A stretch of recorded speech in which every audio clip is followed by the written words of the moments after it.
What's up, ladies and gentlemen? Omni-sensei here with What If I Was Reborn in Marvel as Superman? Part 2. If you enjoy this type of content, please smash that like button. Subscribe to the channel if you haven't already. Remember to check out the original story linked in the description. Let's dive into the rise of the marvelous Superman without further ado.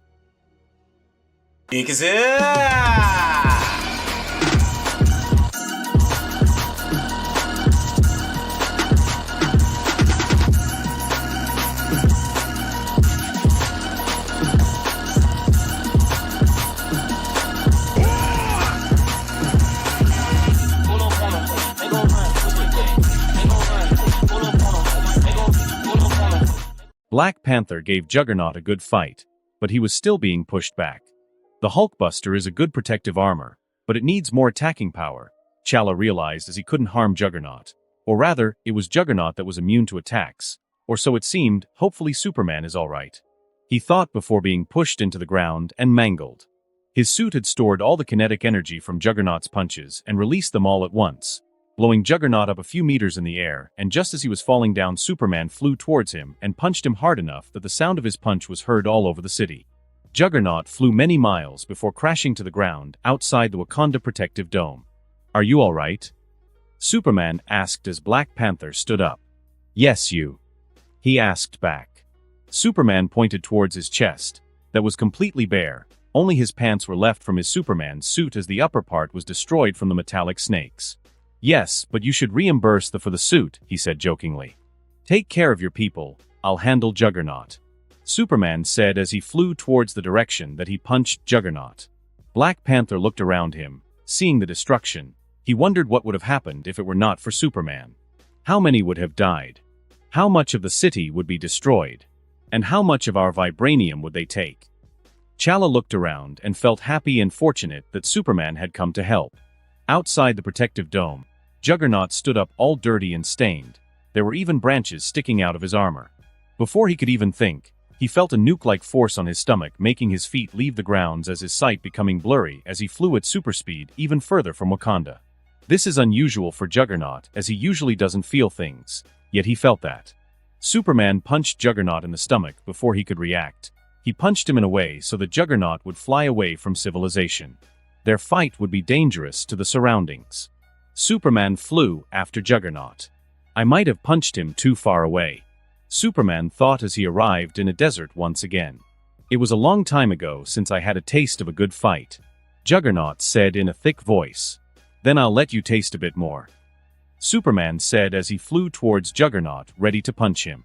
Juggernaut gave a furious hook towards Superman that resulted in a great whirlwind of sand because of the force of the punch. But Superman dodged it from under, and gave an even more dangerous uppercut towards Juggernaut's ribs, making him fly hundreds of meters straight up. Superman flashed above Juggernaut and gave him a straight kick down, dancing leaf shadow. He shouted in his mind. Juggernaut flew straight down, creating a sand crater many miles long. Sand flew up everywhere. It looked like the end times had come. Or is it leaf whirlwind? Hurricane? Superman thought for himself. Juggernaut felt his whole body hurts. He hadn't felt this weak in a long time. As he tried to stand up, he felt his body hurt even more. Superman landed near him. "Are you done, or do you still want dessert?" he said, ready to spare Juggernaut if he gave up. He didn't seem like a bad guy. "I'm still hungry," Juggernaut said as he launched himself towards Superman with a punch. Superman caught Juggernaut's basketball-sized fist, completely unmoved, and Juggernaut completely stopped in his tracks. "Fine, you asked for it," Superman said, not giving Juggernaut a chance. He bent his arm unnaturally, as if he had broken a small branch from a tree. Juggernaut fell on his knees, hugging his arm. Superman just at that moment gave Juggernaut a right-hand hook, so powerful it created multiple sonic booms, and upon contact Juggernaut passed out. "What kind of prison can hold this guy?" Superman whispered to himself. He then carried Jem's big, unconscious body back to Wakanda. As he neared, he saw that the protective dome had been put together fully again. He wondered how he can get in, but not for long as the dome opened a path for him as he neared. He flew towards the king's chamber where he found T'Challa in normal, king's clothing, giving commands and reading files and data, trying to recuperate the city. Superman. Chala said, but stopped in his tracks as he saw the big body that he carried with him. It hasn't even been 10 minutes.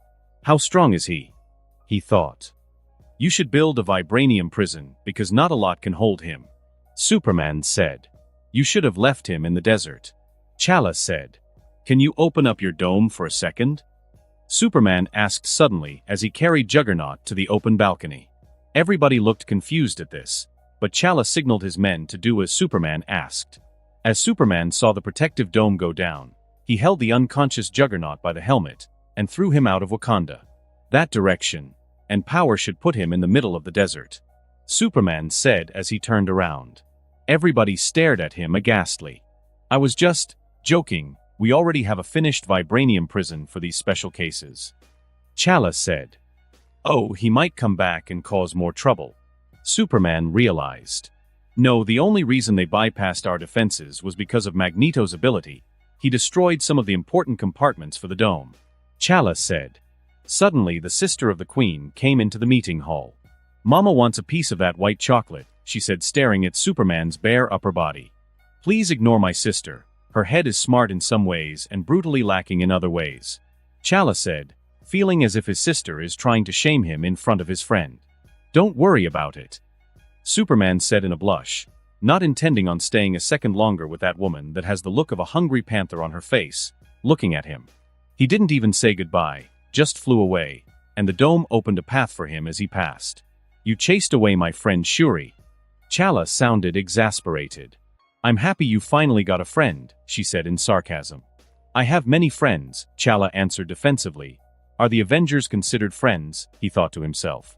2 weeks later, the Stark Tower shone another light up the sky, as a call for Superman. As he arrived, he found the Black Panther waiting for him at the roof. You're a hero who saved Wakanda, so we wanted to give you a gift. Black Panther said, handing Superman a box. You didn't have to. Superman didn't want his deeds to be exchanged for gifts. That's not why he did it. Rather, he did it as a hobby. I know, but this isn't just for me, it's for my people. Shuri, she's a bit eccentric, so she could help herself from creating this gift. He said, not taking no for an answer. As Superman opened the box, he was shocked by what he saw. The first thing that stuck out to him was a gold and white symbol of hope. It was a new Superman suit, white and golden at that. Hold your hand over the symbol, Black Panther said. So Superman tried that and was shocked by what he saw. The suit had changed to his tradition colors. It's made of vibranium, but it's slightly different from my suit. This one doesn't store kinetic energy since you don't need it. Rather, it is made in a way that it won't tear, and if it does, it will sew itself together because of some scientific term Shuri used. I don't remember what it's called. We noticed that your suits always tears and rips apart. It's your biggest weakness.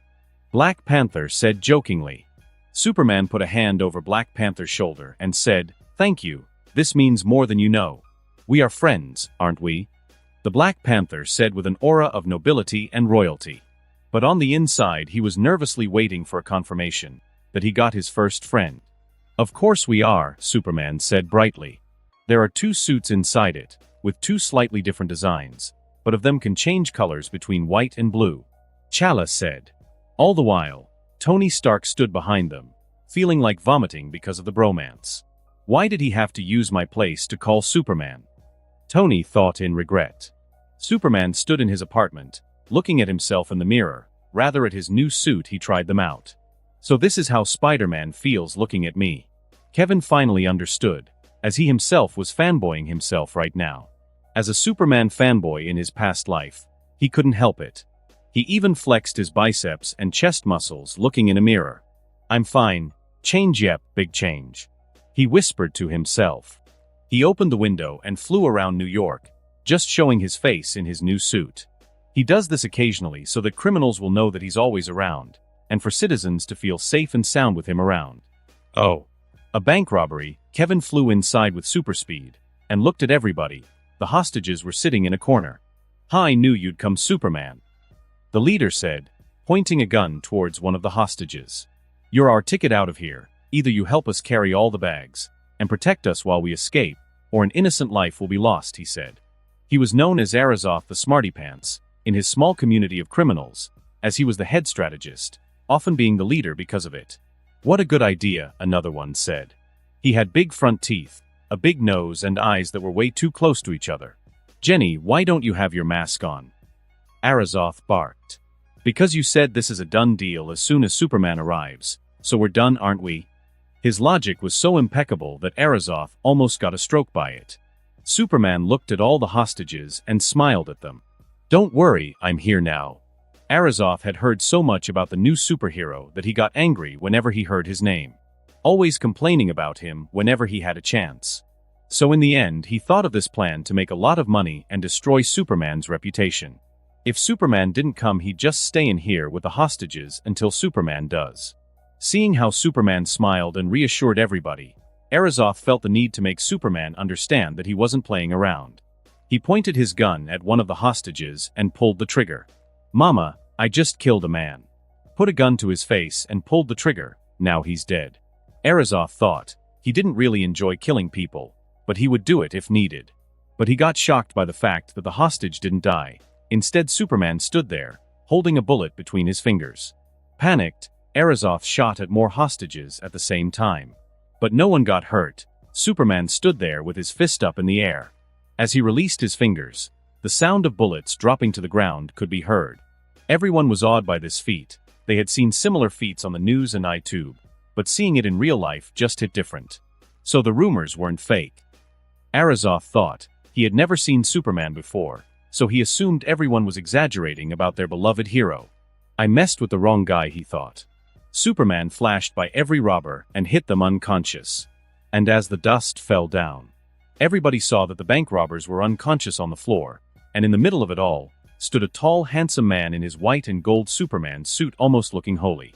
You're safe now, he said in a kind voice, as a few started crying because of the relief. Being held hostages was a very stressful situation for most people. Superman even saw a little boy crying, so he went forward and picked him up. Everybody, let's go out, he said. As they walked out, the police were relieved that Superman had arrived. They heard gunshots and worried, but it turns out Superman saved the day. He flew away as he was being thanked by the people. Reaching home, he heard his phone ring, so he answered. Son, we saw you on TV. How handsome you've become. His mother said with a proud tone, Thank you, Mom. Kevin said, with a bad gut feeling. His mother sounded almost too excited talking to him. She must be planning something. His years of crime-fighting experience gave him a gut feeling, which told him that something was going on. In fact, his 18 years of handling his parents gave him an acute instinct even Spider-Man would be jealous of. Are you busy right now? His mom asked innocently. Maybe. What do you want? He really started to get afraid now. Palms sweaty, weak knees. We haven't seen each other in a long time, so we're going to eat out together as a family, be at Uncle Mario's Italian restaurant in 10 minutes. At table 3, and bring your wallet, you're paying. We'll arrive shortly. His mother said. But Mom, we saw each other 2 days ago. His spider senses were definitely tingling now. No buts, young man. Be there or else. Beep beep, she hung up.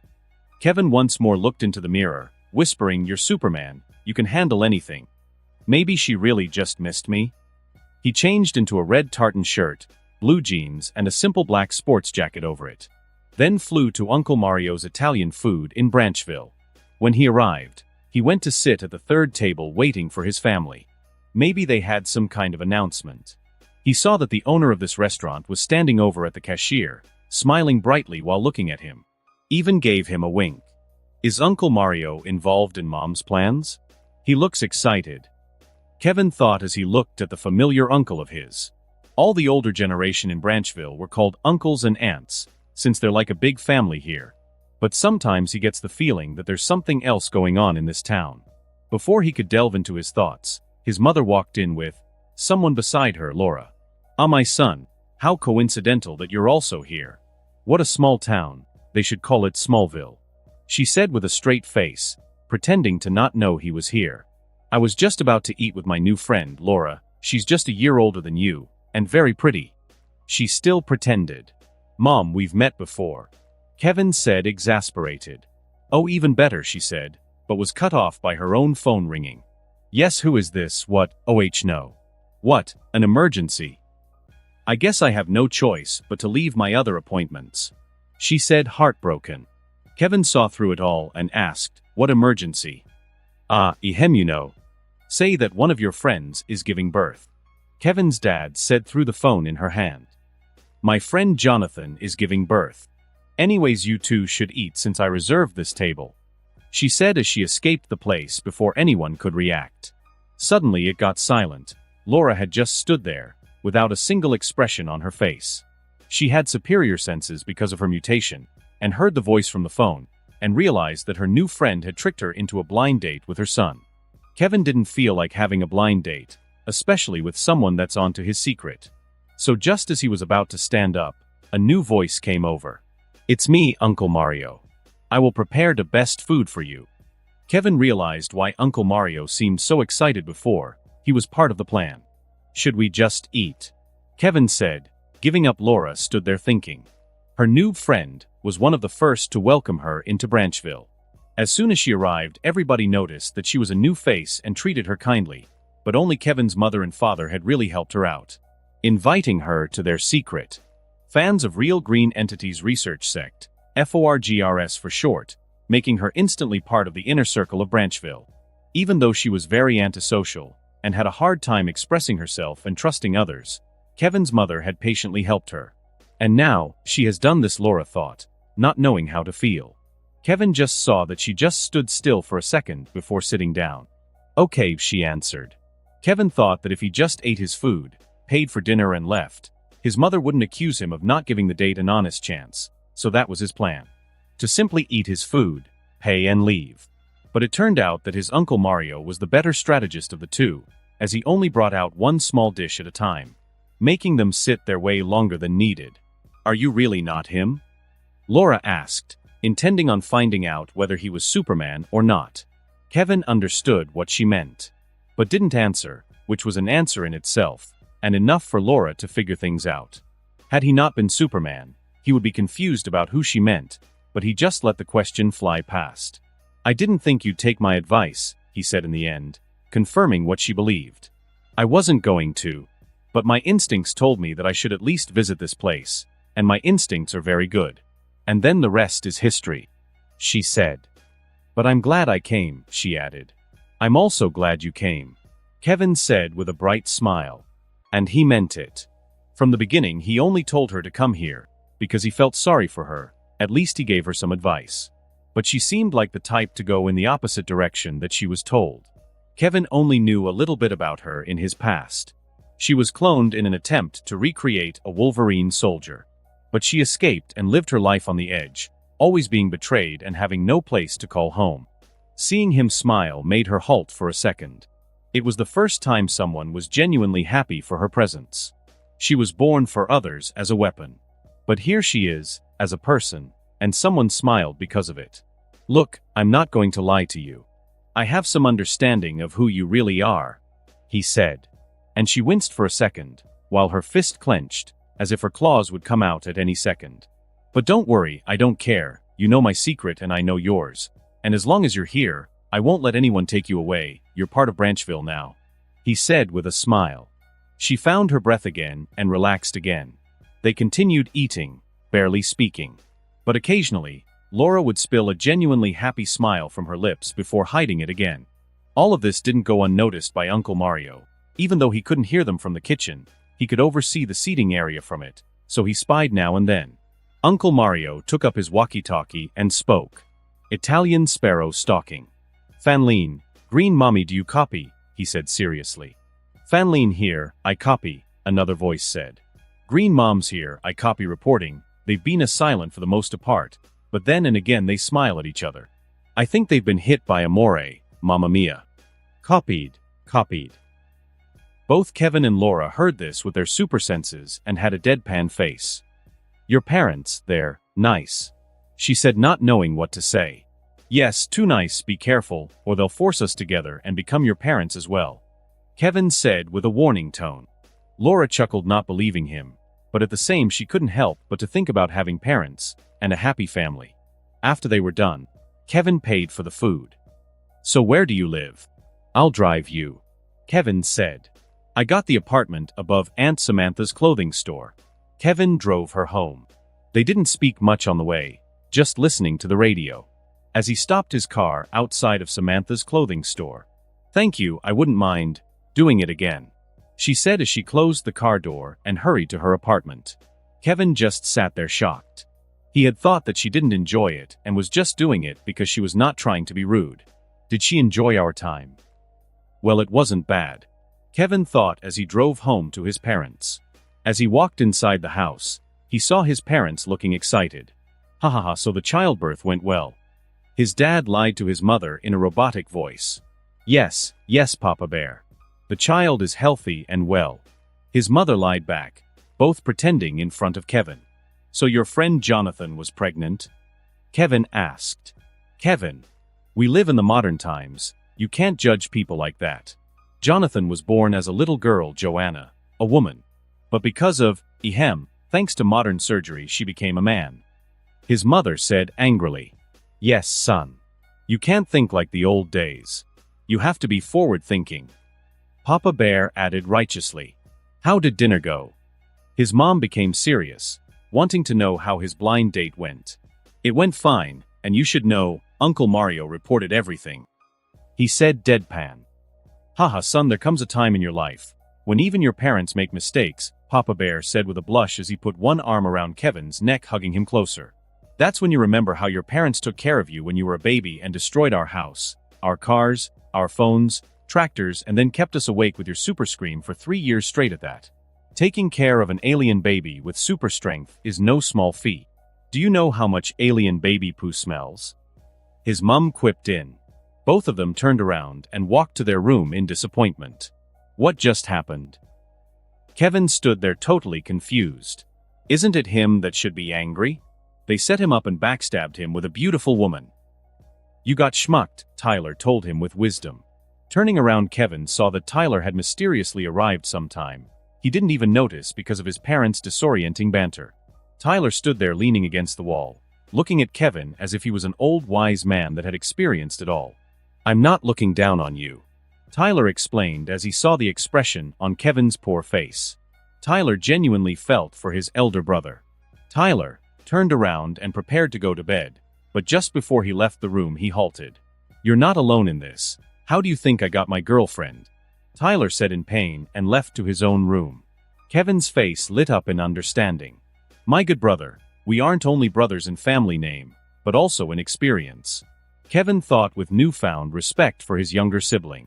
All the Avengers were assembled in a meeting room inside the flying helicarrier. According to our scientist, the energy leakage is increasing exponentially from the space rifts. At most in 3 days will they arrive, Nick Fury explained. Yesterday spatial rifts started breaking in the Grand Canyon, and they grew bigger and bigger. So the Avengers had been assembled to be on standby. Everyone except for Tony Stark stayed on the helicarrier. Tony had things and women to do.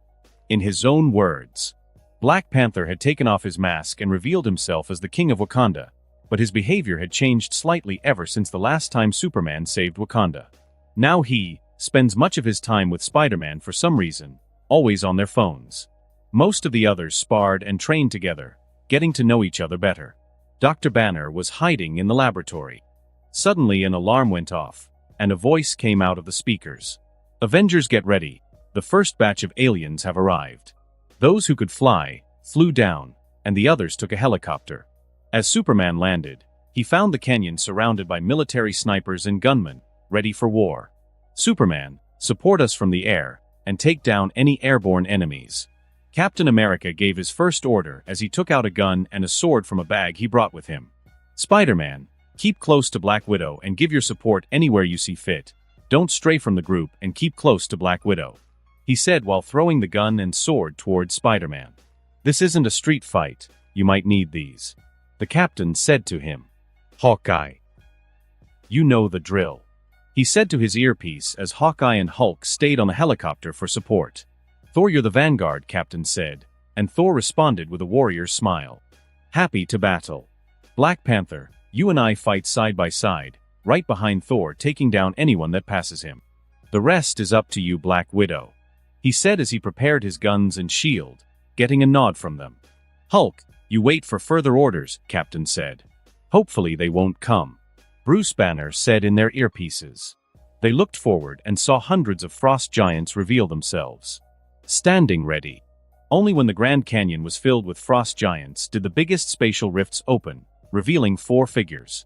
The king of frost giants, Laufey, standing at 5 meters, and his right-hand man Utgard Loki standing at 4 meters. Beside them was a gigantic armor standing at 3 meters, with flames spouting out of its eye sockets. And lastly, a very beautiful black-haired woman that looked to be in her mid-30s stood there with a grin as she looked at Thor. Thor at this point had lost some of the color on his face. "Update us, Thor. Who are they, and what can they do?" Captain America asked.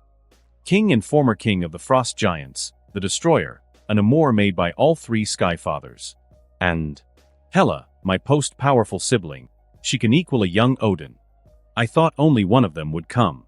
If all 4 came, then what happened to Asgard? He said in realization. Heimdall. Send us somewhere we can fight without destroying Midgard. Thor shouted into the skies, in hopes that Heimdall would respond. Hela laughed with glee. Ha ha ha, brother, you weasel. Did you really think that Odin was still the same Odin of the past? He is nothing but a shell of the warrior he used to be, empty and weak. Did you really think he could keep protecting the realms? Hela Odinstotter laughed, and her voice reached everywhere. As she said that, the sky darkened with dark gray and black clouds while thunderous lightning started flashing now and then. She's lucky she's pretty, Spider-Man commented about Hela. My brothers and sisters will keep Asgard safe. And Sif. Thor said calmly, but one could hear that he was boiling on the inside as his eyes started shining and lightning started cracking from his hammer up to his shoulder. He was ready to fight. You really think those weaklings, who couldn't bring forth their true potential of our bloodline, could stand a chance? All of them defeated, dead and gone. Asgard has fallen, and I shall rebuild it in my image, she said with excitement. But at this, the Frost King Laufey wrinkled his brows. Enough with the chatter, let's kill, Laufey said. But just as they were going to start the war, a rainbow-like colored beam encompassed them all. Heimdall. Thor cried out in happiness. This meant that Asgard was still standing. Hela and the rest frowned as they all disappeared from the canyon. Where did they go? A soldier couldn't help but to ask. All the Frost Giants and Avengers disappeared. Suddenly a flying robotic man arrived at the Grand Canyon. Am I late to the party? He said jokingly, but as he arrived he only saw very confused soldiers, but no enemies or allies. Am I really late to the party? Tony couldn't help but to think the Avengers only felt space disorienting before they saw that they were somewhere else. A beautiful place with greenery, mountains and rivers. It was like a paradise. Hela recognized this place. Thor, do you know where we are? Hela asked. Not waiting for him to answer, she continued. This used to be an ancient technological planet, Krikuropton. They were peace lovers but had great strength equal to Asgard. Our peace-loving father cursed them, so that they shall become weaker the older the sun is. Their sun had already turned red, so they became just as weak as Midgardians. Do you know what he did then? She said with a glee, looking forward to seeing Thor's face as she told him. Then he slaughtered every single one of them. She laughed as she told a great story of her father's past glory. Superman instantly looked up and saw the red shining sun. In fear, he tried squeezing his fist, and he still felt his strength. Does this also count as a weakness? Kevin thought. All his Kryptonian weaknesses were removed. Even though the sun rays felt weaker, they still had an effect, but he didn't lose his strength. Thor was enraged about what Hela had revealed. Keep your formation as well as you can. Our earpieces don't work here, Captain shouted. Thor raised his hammer and gave a roar as he went into battle. Superman flew up and used his laser beams to kill the enemies and support everyone. Go forth, my warriors, Utgard Loki, you lead them, Laufey commanded. As war and chaos took place, the Avengers fought an army all on their own. The helicopter that carried Hulk and Hawkeye was also transported to Krikuropton. Superman looked around. Seeing all the great heroes of his past fighting like mad felt like a dream to him. Captain throwing around his shield, Black Widow doing her acrobatics and killing giants. She even had a vibranium sword. Black Panther fighting side by side with Captain, using his claws to rip the throats of enemies. And then Spider-Man. At first, he used the gun Captain had given him, but he almost accidentally headshot the captain. Captain would have been dead if it wasn't for him raising his shield as he caught it after a shield throw, and accidentally deflecting the bullet from blowing his head off. "Sorry," Spider-Man said sheepishly. He then dropped the gun and used the sword instead. And even though his movements were awkward, his spider senses and experience in fighting helped him greatly as he cut heads and limbs. In fact, Spider-Man with a sword made him way stronger. Every now and then the Avengers would be attacked from a blind spot, and Superman would use his laser eyes to help them out. He was waiting until one of the big guys would start fighting. He really wanted to test his abilities on that doll armor. In the end, when Lao Fei second in command died, only then did Lao Fei join the war as he fought against Thor, and when the destroyer was sent in by Hela, Superman wanted to join but Captain told him to wait. He wanted to send the Hulk. "Dr. Banner, now is the time for you to get angry," he shouted towards the helicopter, which made all the Avengers look towards the helicopter. Right now, in the eyes of humans, Hulk and Superman are at the peak of strength. They had only seen Superman and Hulk fight. And then Hulk disappeared, so in the sight of Earthling Superman was superior in that fight. But Superman knew that when he was just 16, he could only equal a full-grown Hulk, and not dominate it. Things were different now, even without a yellow sun. The Avengers still felt a vigilant attentiveness towards Hulk as he seemed like a mindless version of Superman. Yet, Captain asked him to join, trusting in the man he had learnt to know as Bruce Banner. Seeing how the Avengers seemed so vigilant against the helicopters, all the Frost Giants turned their sight there, even Hela and Lao Fei did. "Captain, you wanted to know my secret, how I managed my anger," Bruce Banner shouted to Captain America. "This is my secret, I'm always angry," he said as he threw himself off the helicopter. Then all the army, Lao Fei, Hela, and the Avengers saw in horror as Bruce Banner fell from a helicopter and nothing happened. Splash was heard as Bruce Banner laid there, with arms and legs bent, like arms and legs don't bend. I haven't done this in a while," Bruce Banner said awkwardly in his dying breath.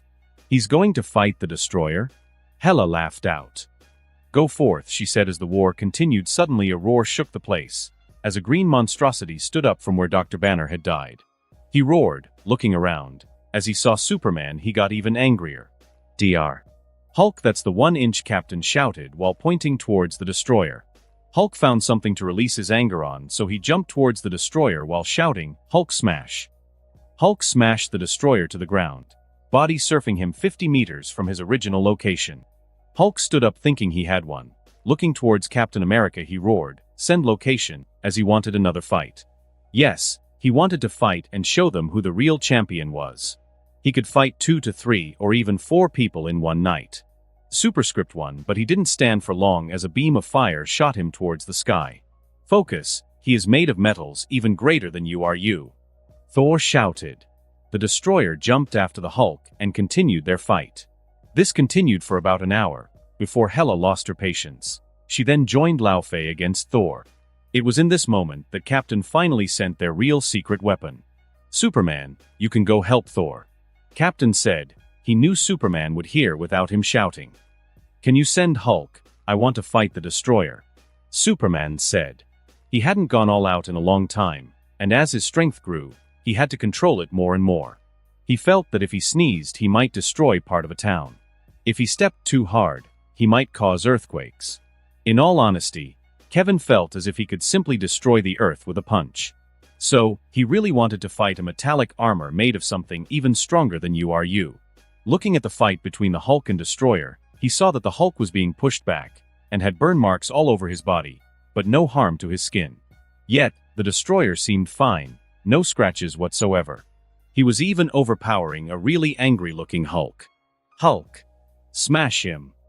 Captain America said as he pointed towards the King of Giants, Lao Fei, who had given Thor a good fight until now. "Roar Hulk smash!" he roared in anger as he couldn't beat the Destroyer. Hulk was then punched and thrust towards Thor. Hela sent a sword towards Thor's ribs. While Thor was fighting Lao Fei, she missed because a big green thing flew into Thor, making both of them bounce a few meters away. The Destroyer was just about to follow the Hulk, but he was halted. Superman flew to where Destroyer was, and punched him hard enough to make the Frost Giants in the vicinity fall down from the shock wave.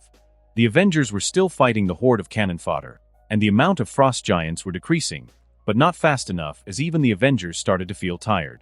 Superman punched the destroyer into a nearby mountain, completely destroying it. The powerful shock wave reached even the Avengers as they almost lost balance. Then he flew towards the destroyer, striking him even further away and doing that continuously until the destroyer and Superman were totally out of sight. Captain America looked towards their direction in the horizon, slightly worried, but he couldn't mind that as he continued to fight. Occasionally during Superman's attempt to take the fight further away by punching the destroyer, it would counter or dodge his fists and fight back. And it took a good 10 minutes before Superman felt like this was a good place to fight, far away from the rest. He punched once again, but this time straight down, using his flight so that he punched the destroyer on the helmet, making him go straight down, creating a gigantic crater. This punch had caused earthquakes all over the continent, so powerful that many of the frost giants lost their balance and fell. The Avengers used this opportunity to kill even more. Superman used his X-ray and saw that the destroyer had plunged a few kilometers below the ground. As it tried to swim upwards through the earth, the destroyer was made by the three Skyfathers. As a weapon against the Celestials, it was made by a metal that was stronger than URU, and then further infused with magical powers and divinity from all three Skyfathers. On its own, it was stronger than even Hulk at his peak. But when the destroyer is infused with a soul power controlling it, that's when it really gets dangerous. Hela felt that the destroyer was being overpowered. Though she couldn't see the fight, she felt it through the destroyer. So she infused it with more soul power to make it stronger. Superman suddenly saw that the earth in the middle of the crater turned into magma. A great beam of fire flew up from it, pushing Superman away. And then the destroyer came out, and the flames in its eye sockets burned even greater than before. The destroyer was standing there, shooting great beams of fire towards Superman. Superman was engulfed by the destroyer's beam of flames, but soon two smaller laser beams started fighting back from Superman's eyes, pushing the great beam of flames back. As the beams of laser and fire met, they created flames and heat that burned every organic matter as far as the eye could see. Everything burnt up, leaving nothing but a black burnt-down environment. And in a second the flames had engulfed half of the planet. The Avengers were safe from it because they were on the other side of it, only feeling the temperature going up. And in the middle of it, Superman and Destroyer were fighting it out. The Destroyer, totally metallic-looking, in Superman, in his holy white and gold-looking Superman suit. Superman felt that even though the punches from the Destroyer were much stronger than that of the Hulk, it still felt like a 3 or 4-year-old was punching him. Despite that, the forces behind the punches thrust him very far in the direction he was punched. So far Superman hadn't gone all out with his punches. He wanted to see the limit of this armor.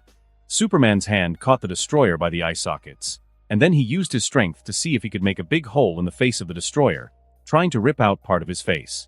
Superman used more and more strength, and felt excited that he couldn't break it off easily, so he tried harder. The Destroyer held onto Superman, trying to push him away from its face.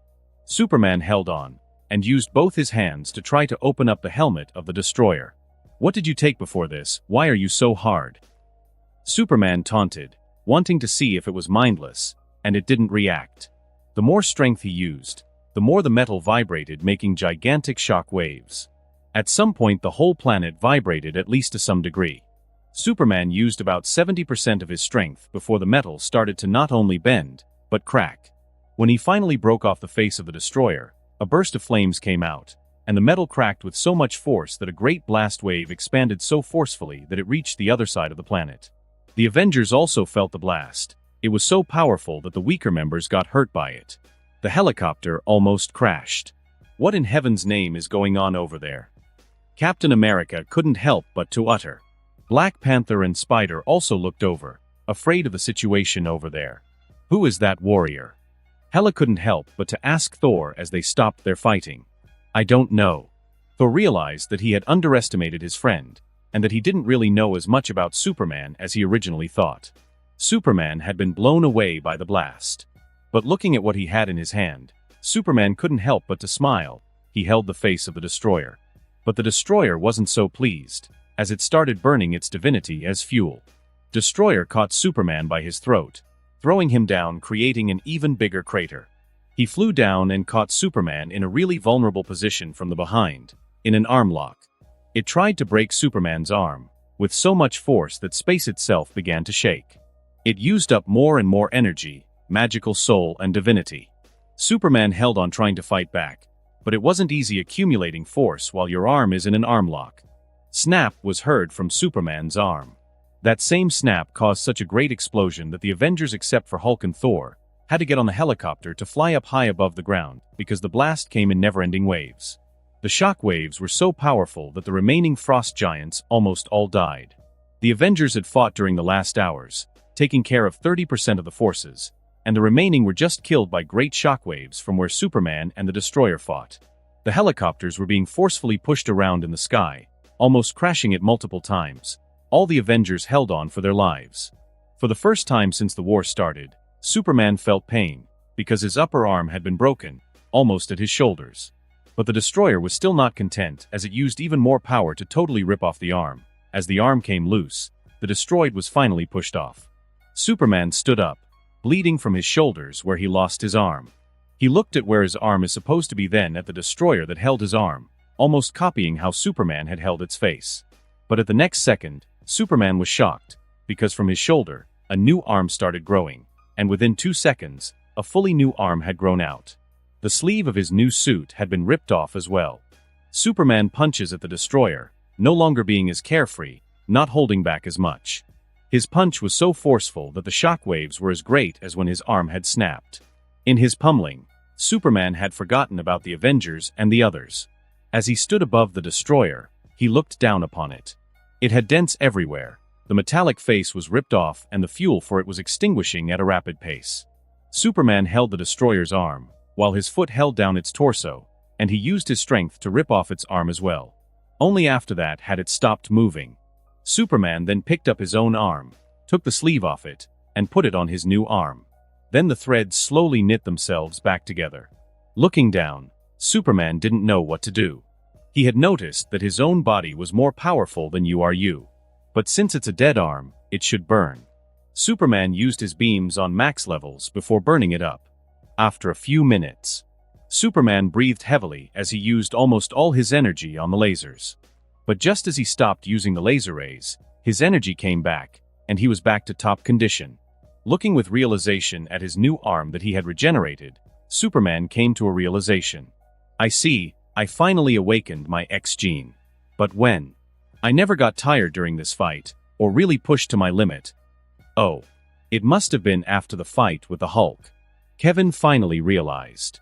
Some mutants are born with their X genes activated.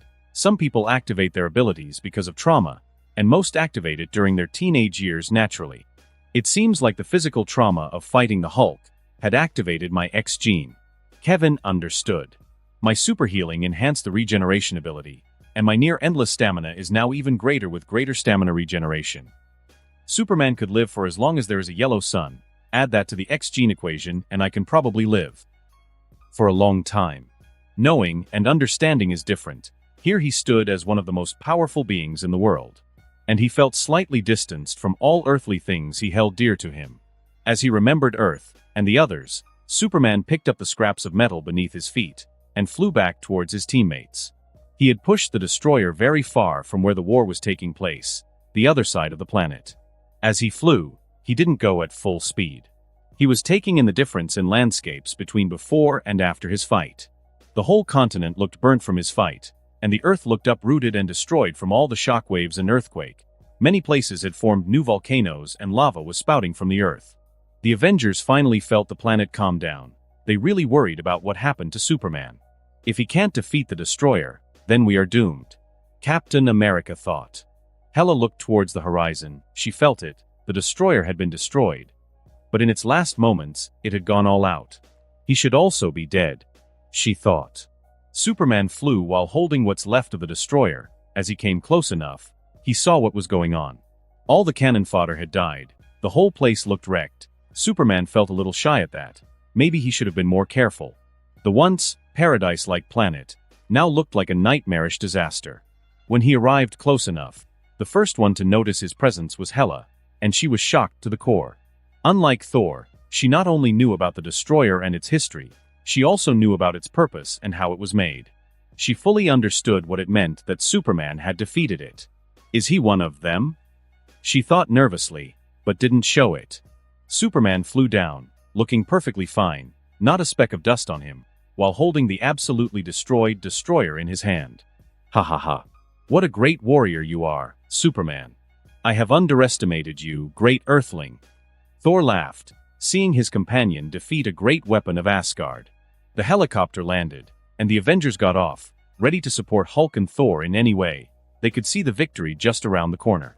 You should have gone further away if you wanted to cause so much catastrophe. You almost killed us all.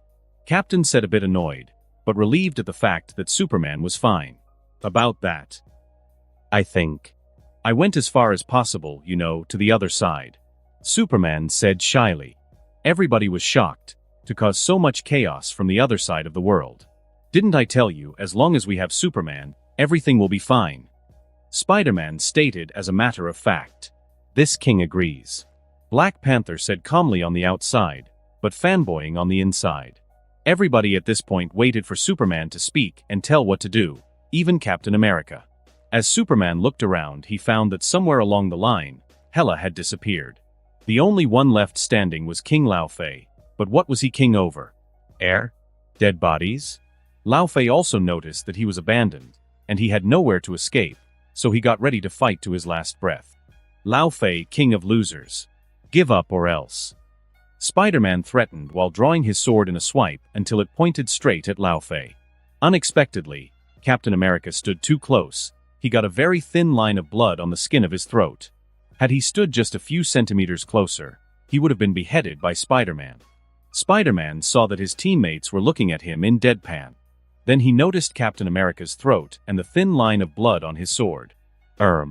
Sorry about that, he said sheepishly.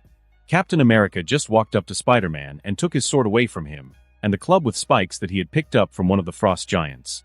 Also the short sword he had on his back. Then walked away without saying anything. Spider-Man just stood there awkwardly. It's probably fine. I mean, Superman would probably save you, right? He tried to excuse himself. Maybe, but he won't save you, kid, from me, if you pick up arms again. Captain responded. Then the last fight started with Hulk, Thor, Superman against Lao Fei. But every now and then Hulk would accidentally punch Superman. Lao Fei fell to his knees and was breathing hard, but he had no hard feelings. This is war, either you win or you die. Before he could even react, Thor's hammer blew his head off.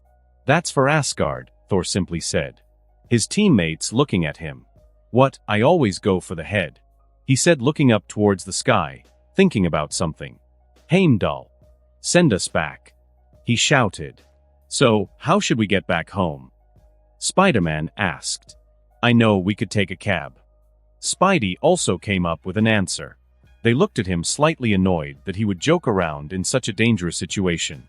All right, I see the problem, Spider-Man said, trying to appease them.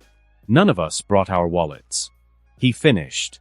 Let me kill him, no one will ever know, Black Widow said as she put bullets in her gun. Both Captain America and Hawkeye stopped her. She usually didn't joke about killing people. Any ideas, Thor? Superman asked. Yes, prepare to wait a century or two, he said, still looking up to the stars. I'd rather take the cab, Spider-Man quipped in. Superman actually chuckled this time. They had one, so everybody was starting to relax slightly as the adrenaline wore off. And that didn't go unnoticed by Spider-Man, nor Black Panther.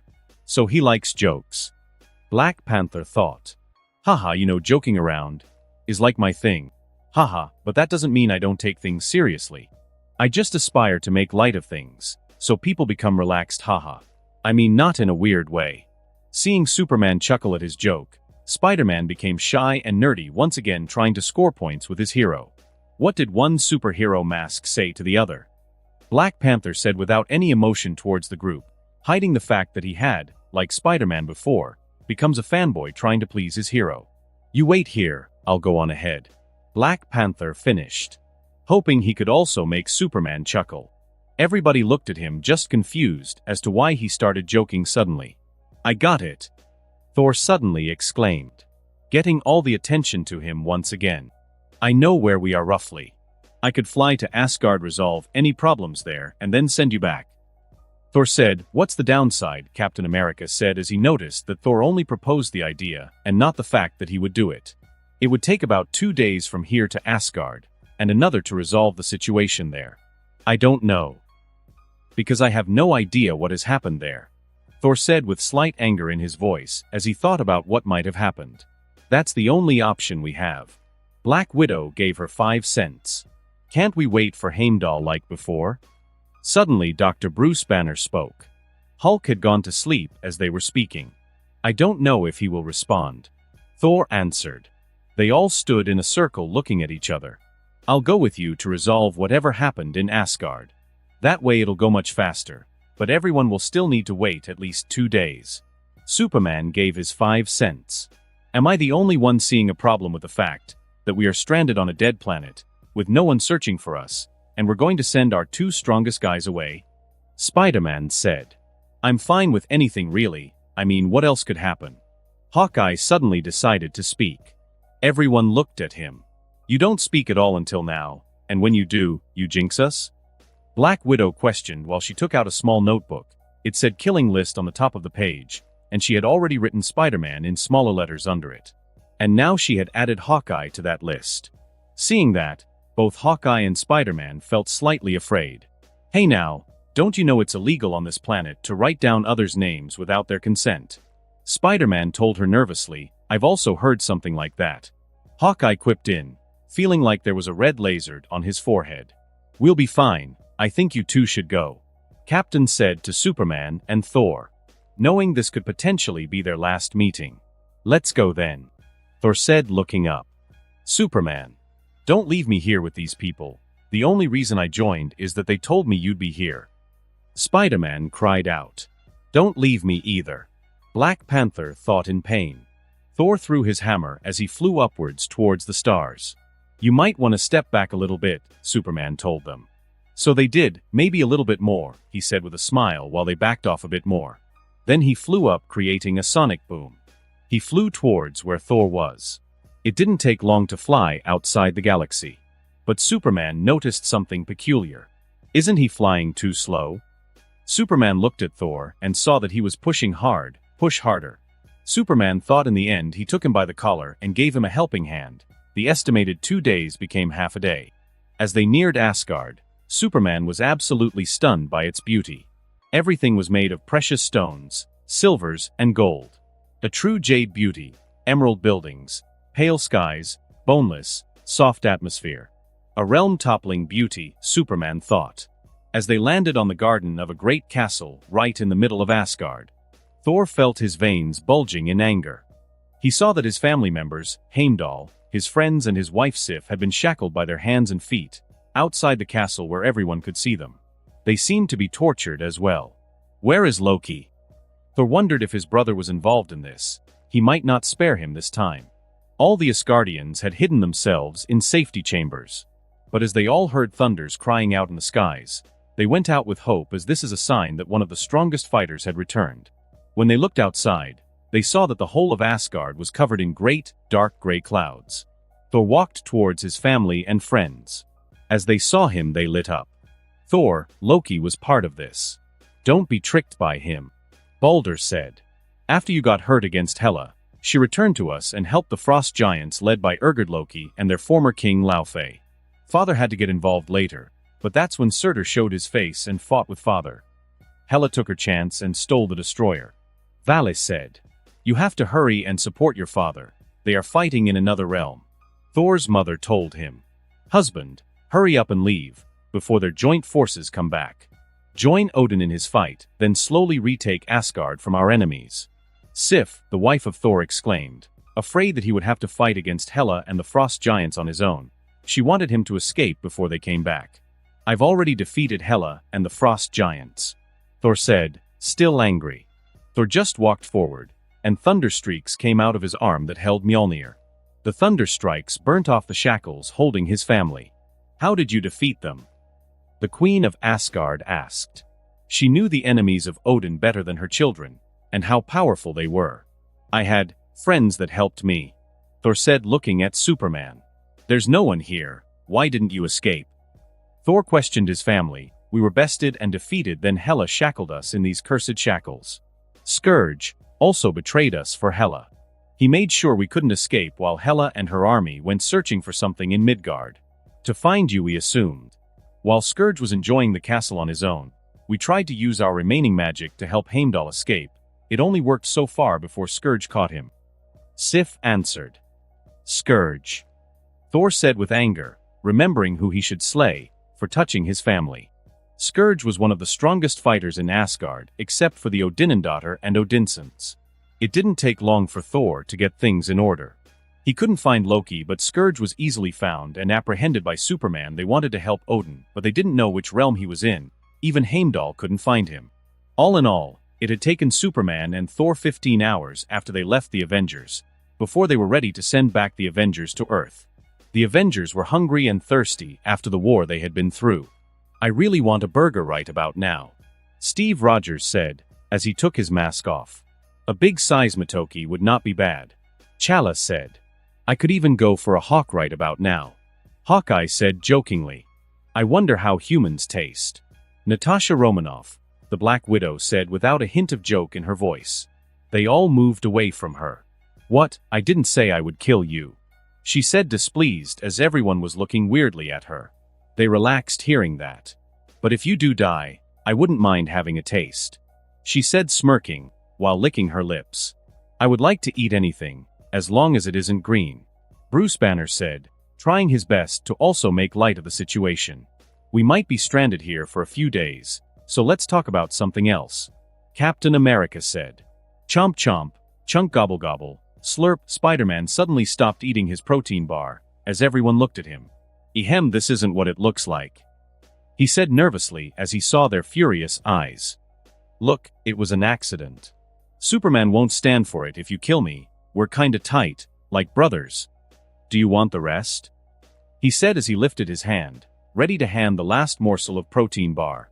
Suddenly, I also feel like eating a human with spider powers, Captain America said just as they were going to beat Spider-Man, but a rainbow-like light encompassed them. And just for a second before they were teleported, they saw the planet they were on, thrust away from them. And just for a split second they saw it. It looked like someone had taken a bite from the planet, and half of the planet was burnt to crisp.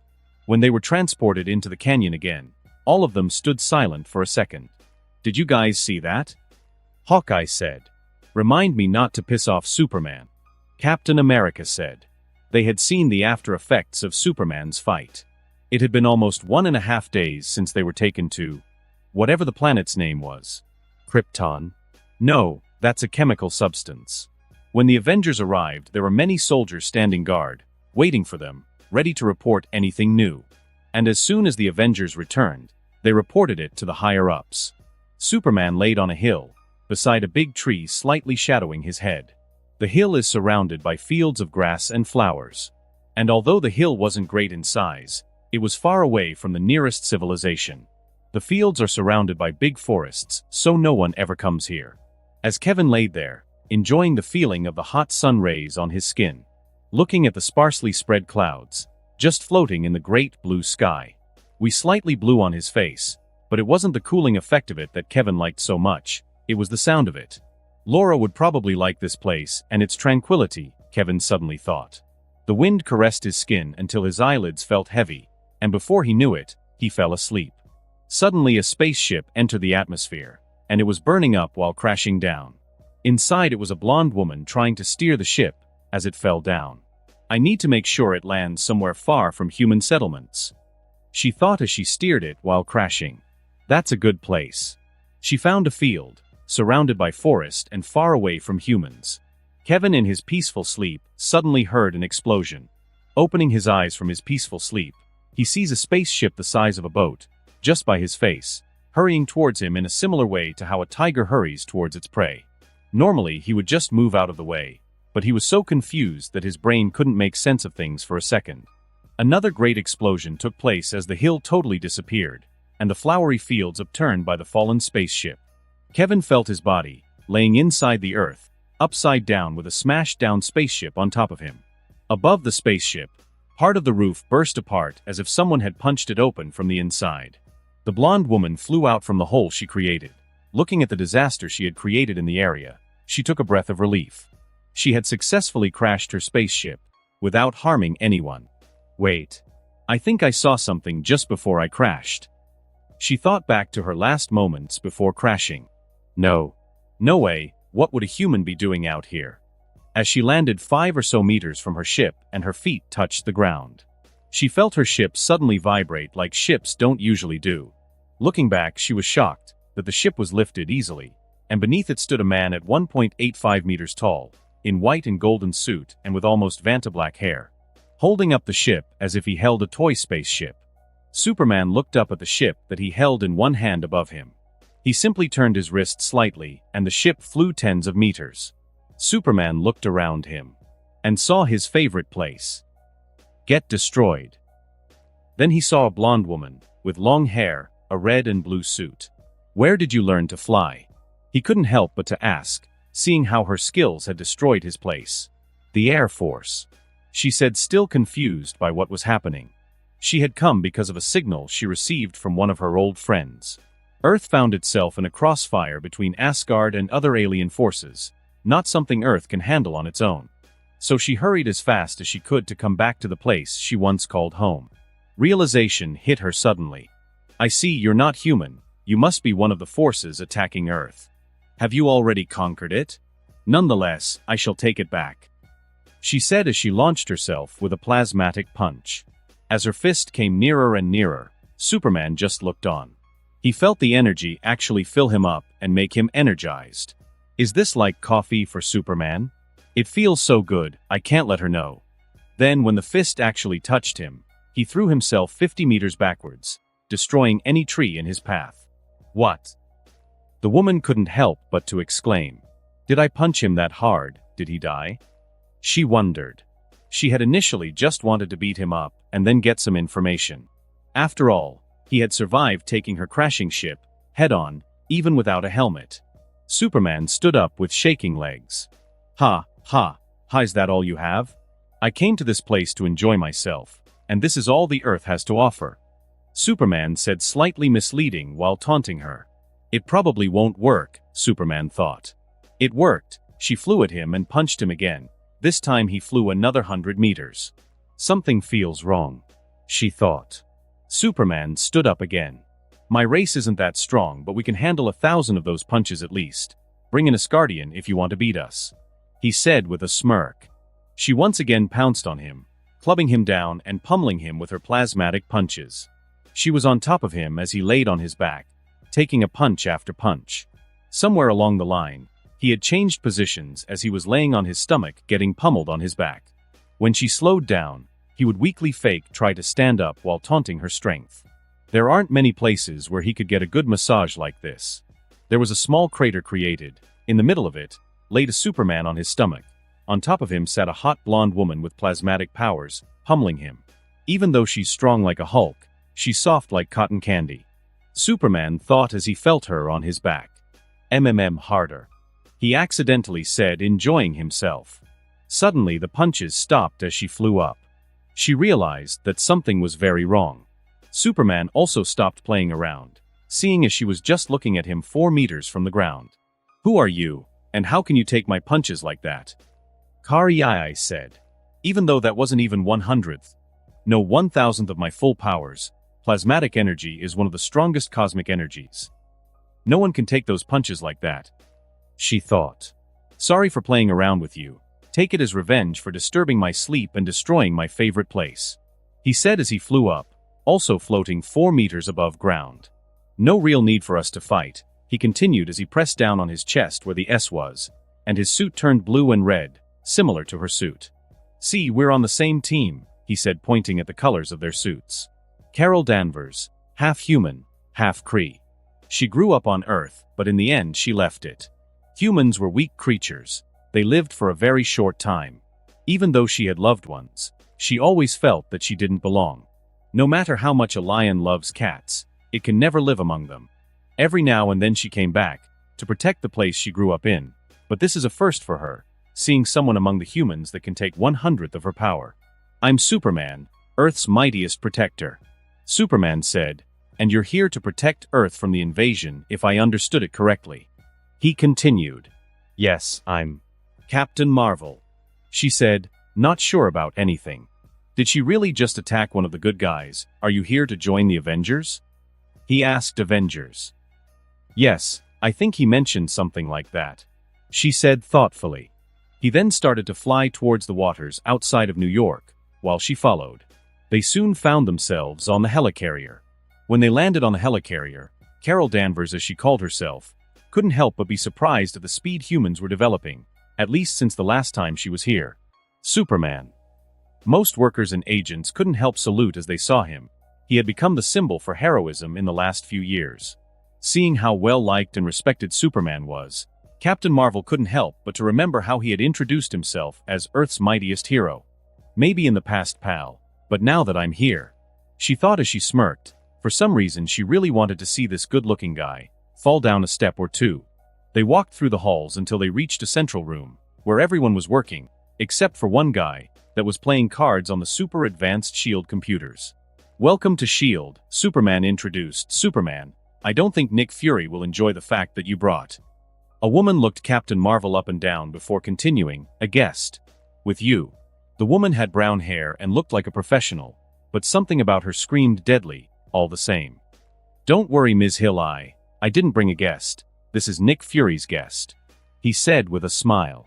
But everyone turned their heads at that. Someone came to see that reclusive baldy? He has friends? And it's a young hottie-looking blondie with tights?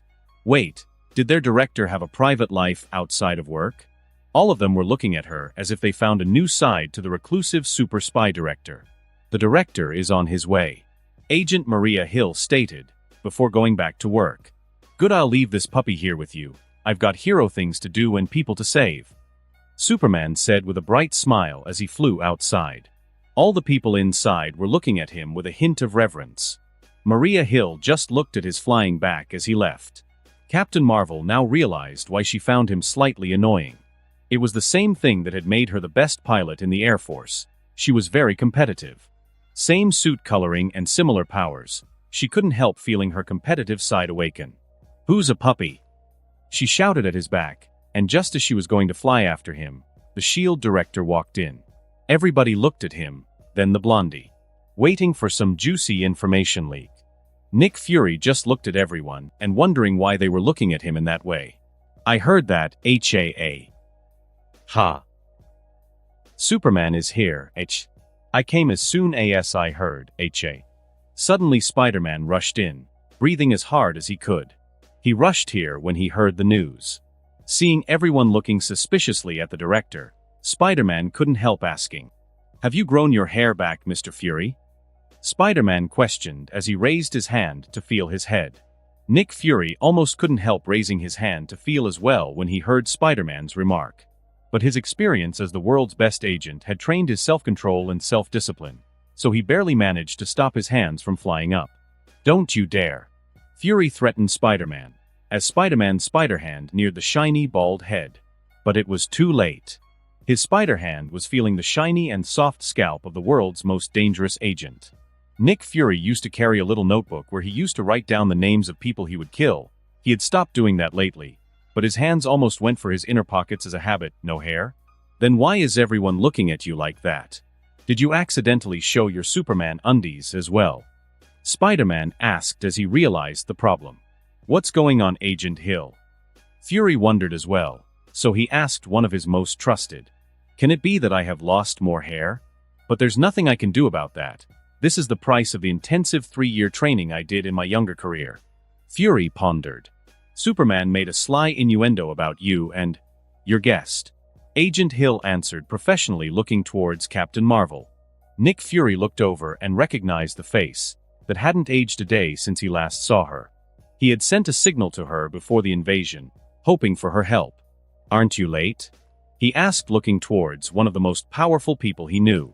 Before she could answer, another Avenger walked in. It was the Wakanda King. He also looked like he had hurried. He didn't even wear his suit. What? For what reason have you come? Nick couldn't help but to ask. After all, Black Panther was someone that spent most of his time taking care of his country, rarely showing his face here except for Avengers business. Black Panther took a quick look around the room and then said, A good king must always make regular visits to the places under him, to make sure everything is fine. He then turned around and left. They could hear the Wakanda aircraft leaving the helicarrier just as fast as it had come. Nick Fury took Carol Danvers to one of his offices while giving her an update on what's going on. "So you want me to join this group of Avengers?" "Yes, then I've got no choice but to be the captain of the Avengers," she said with a sigh. "This is the burden of being her, always the strongest, smartest, and most powerful. That role is filled," Fury said as he entered his office and sat on his chair. "Then assistant captain to the Avengers?" she asked. "You can be the assistant to the captain of Avengers," he corrected. "Assistant captain," she answered. "Assistant to the captain," he said once again. "Fine, I won't stay for long anyway. I'll show people my face, help them, and when they know that they have a Captain Marvel, they'll feel safer whenever something like an alien invasion happens again. I'll become the symbol of hope," she said as she realized her role. "About that, you can be the assistant to the symbol of hope," Nick Fury said. Nick Fury showed her the videos they had from Superman's fight against the Hulk, then the files on what happened when they fought the alien invasion on another planet. "What do you think?" he asked. "He's strong," she said. So he was holding back as well. She thought back to their first encounter when she had attacked him. "I know, but between you two, who would?" He didn't continue as he saw that she understood his intentions. "I'm stronger. He seems to be equal, maybe slightly stronger than the Hulk. In that case I should be stronger. But not with much," she said, thinking seriously about this. The video isn't enough to say, but according to these files, he has grown tremendously stronger. But these can't be right. Half a planet was burnt? A crater big enough to look like someone had taken a bite of the planet? No, I suspect that whatever he was fighting exploded in that fight, and he survived it by escaping, she said after thinking about it deeply. Superman's feet touched the ground on a big bridge. Looking up, he saw that the Green Goblin had destroyed parts of the Bride, making it impossible for people to leave it. Most people had already escaped, but there were a few cars left with some people in them. One car even had a family of 4 in it.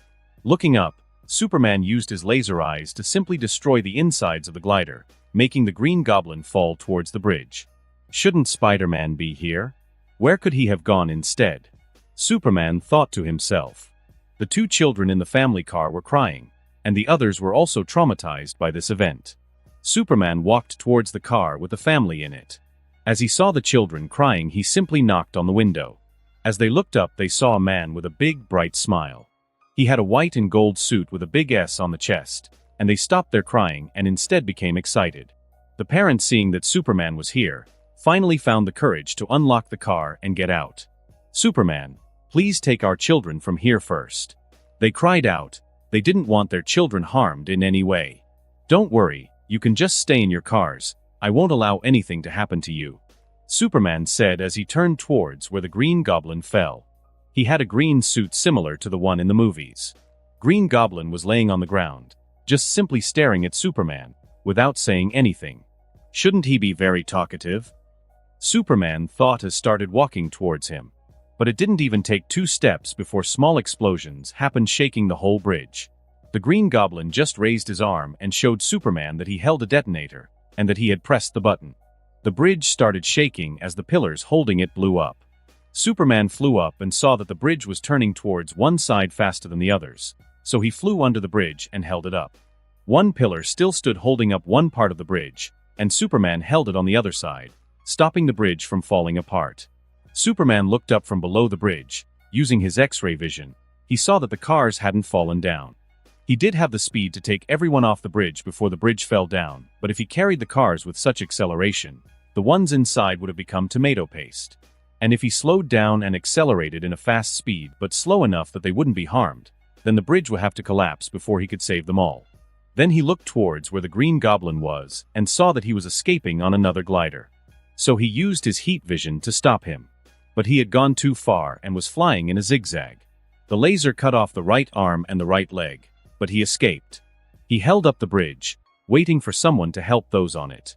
And it didn't take Iron Man long before he arrived and used his mini-robots to hold up the whole bridge. Superman then flew up to see if the Goblin was still in the vicinity, but the only clues left were an arm and a leg. Norman Osborn. Kevin thought with a frown as he was in deep thought. Iron Man got the rest done and saw that Superman was still flying, looking a certain direction, so he flew up beside him. "I didn't miss the party this time, did I?" "No, thank you for your help," Superman said as he landed near the policemen and journalists. "Superman, we heard that a man in a green suit did this. Was it Hulk again?" "Superman, did you fail in stopping the culprit?"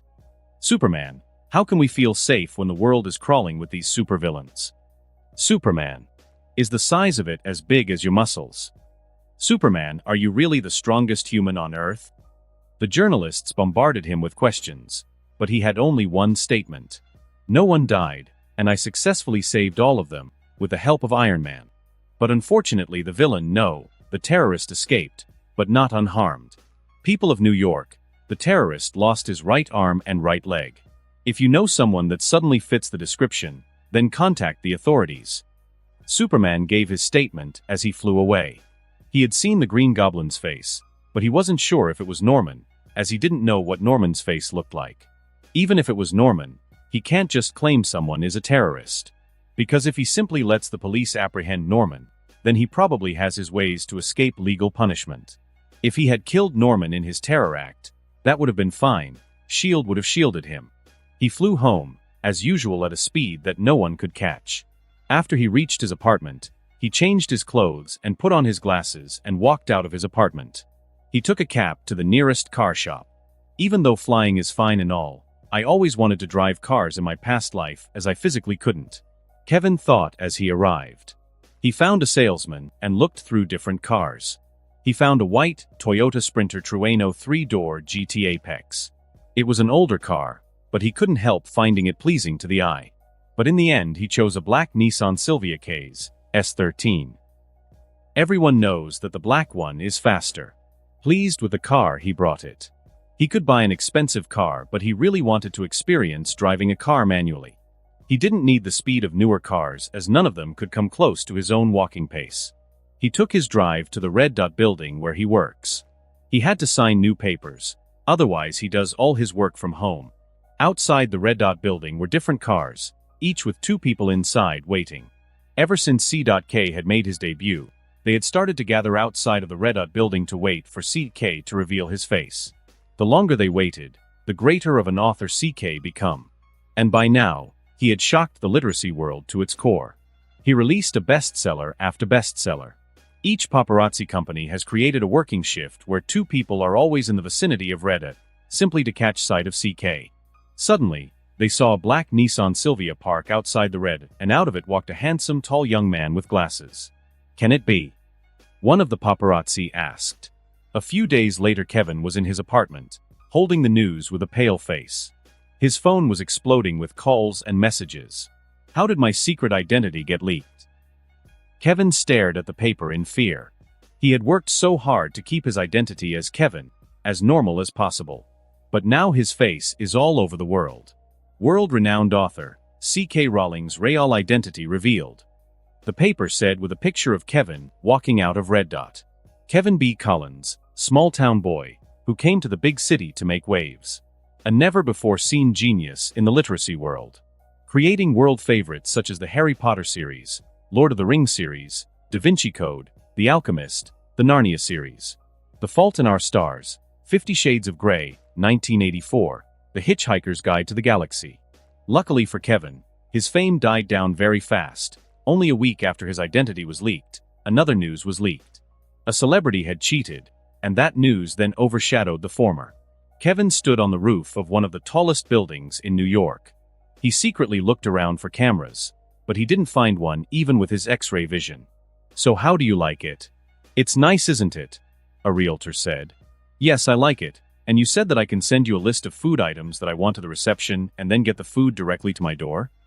Kevin asked. "Yes, you don't have to waste your time with buying food, Mr. C.K. I mean Mr. Collins," he laughed confidently. "And I get my own private elevator directly to my room?" Kevin asked. "Yes, these apartments are highly secretive and private. You could technically create your own meth lab here and no one would know." The realtor laughed. The criteria for his apartment that Kevin had given this famous realtor is that the house/apartment should be very private with no cameras. He should be able to leave it or go to it without anyone knowing. You know how popular my books are, so I have to be extremely careful with my privacy. Kevin explained. Yes, Mr. Collins. Even though I can't go into specifics, I help lots of high-profile people keep their whereabouts safe and sound. I can't go into details, but I even knew a guy who was a mafia boss, kept bringing people to his apartment and beating them up for fun. No one knew except for those he wanted to know. He never got caught because the privacy is so good. If you have the money, you can do anything, he said. As Kevin looked at him, the realtor laughed and said, Of course I'm joking. The point I'm trying to make is, even if you had slaves in here, no one would know. The realtor said, winking. Should I let Superman visit this guy later? Kevin couldn't help but to think, this is the bedroom. Look at the quality of these wardrobes. It can hold at least 50 dead bodies. And it would not let any smell come out. The realtor said. Noticing Kevin's once again weird face, he laughed and said that he was joking. This toilet has the power to even flush whole body parts. He said, trying to promote the apartment even more. This table is clean enough to sniff the white stuff from it directly. This kitchen can cook human meat and make it taste like the best gourmet food. This bedroom can keep a harem. This TV is so big it can help you compensate for other things. This lamp is so bright, you can torture people with it. This view is so good you can spy on hot ladies. The windows are only see-through from the insides, so you could be creating a bomb in your apartment, while enjoying the view and no one would know. The realtor said, standing in front of the windows, speaking as if he was talking about the breakfast he had this morning. Kevin bought the apartment, feeling very dizzy. This realtor had a very eccentric, overflowing personality. Looking around his new place, he wasn't so sure what to feel. He had always wanted to live an ordinary life. I went to school, I got friends, worked in a farm, I experienced the average life. But now I'm 19 already and a world-famous author. I guess I should experience that as well. Kevin said to himself, in some ways trying to find peace in how his life had changed. He had used his X-ray vision and found nothing out of the ordinary. It was a nice place, expensive, but he could afford it. Outside the Red Dot building was a gigantic line in front of a stall that had been put up there. Kevin was sitting in the stall, signing books. It had been a few weeks since his identity had come out. Since then he actually did a few interviews and book signings. Suddenly a man stepped forward. He had a hoodie on, sunglasses hiding his eyes and a scarf hiding his mouth and nose. Could I get your autograph for this book? A muffled voice said as the man handed a book with the letters, The Fault in Our Stars by C.K. Kevin took the book and opened one of the first pages. To whom? He asked as he wrote. Not getting an answer, he looked up. He saw the man slightly pushing down his scarf and bringing up his glasses. Tony Stark. Tony put on his glasses and headscarf again. It wouldn't be a good look on him to be found here. Thank you, you made me believe in love again. Please keep this a secret, Tony said as he took his signed book and escaped. Kevin just sat there, mind blown. The next person stepped forwards. Seeing Kevin in a daze ignoring her, she felt slightly offended. I knee it. The city boys only daydreamin' all day in it. This is why my Superman is the only good man left in this city. The city, I tell ya.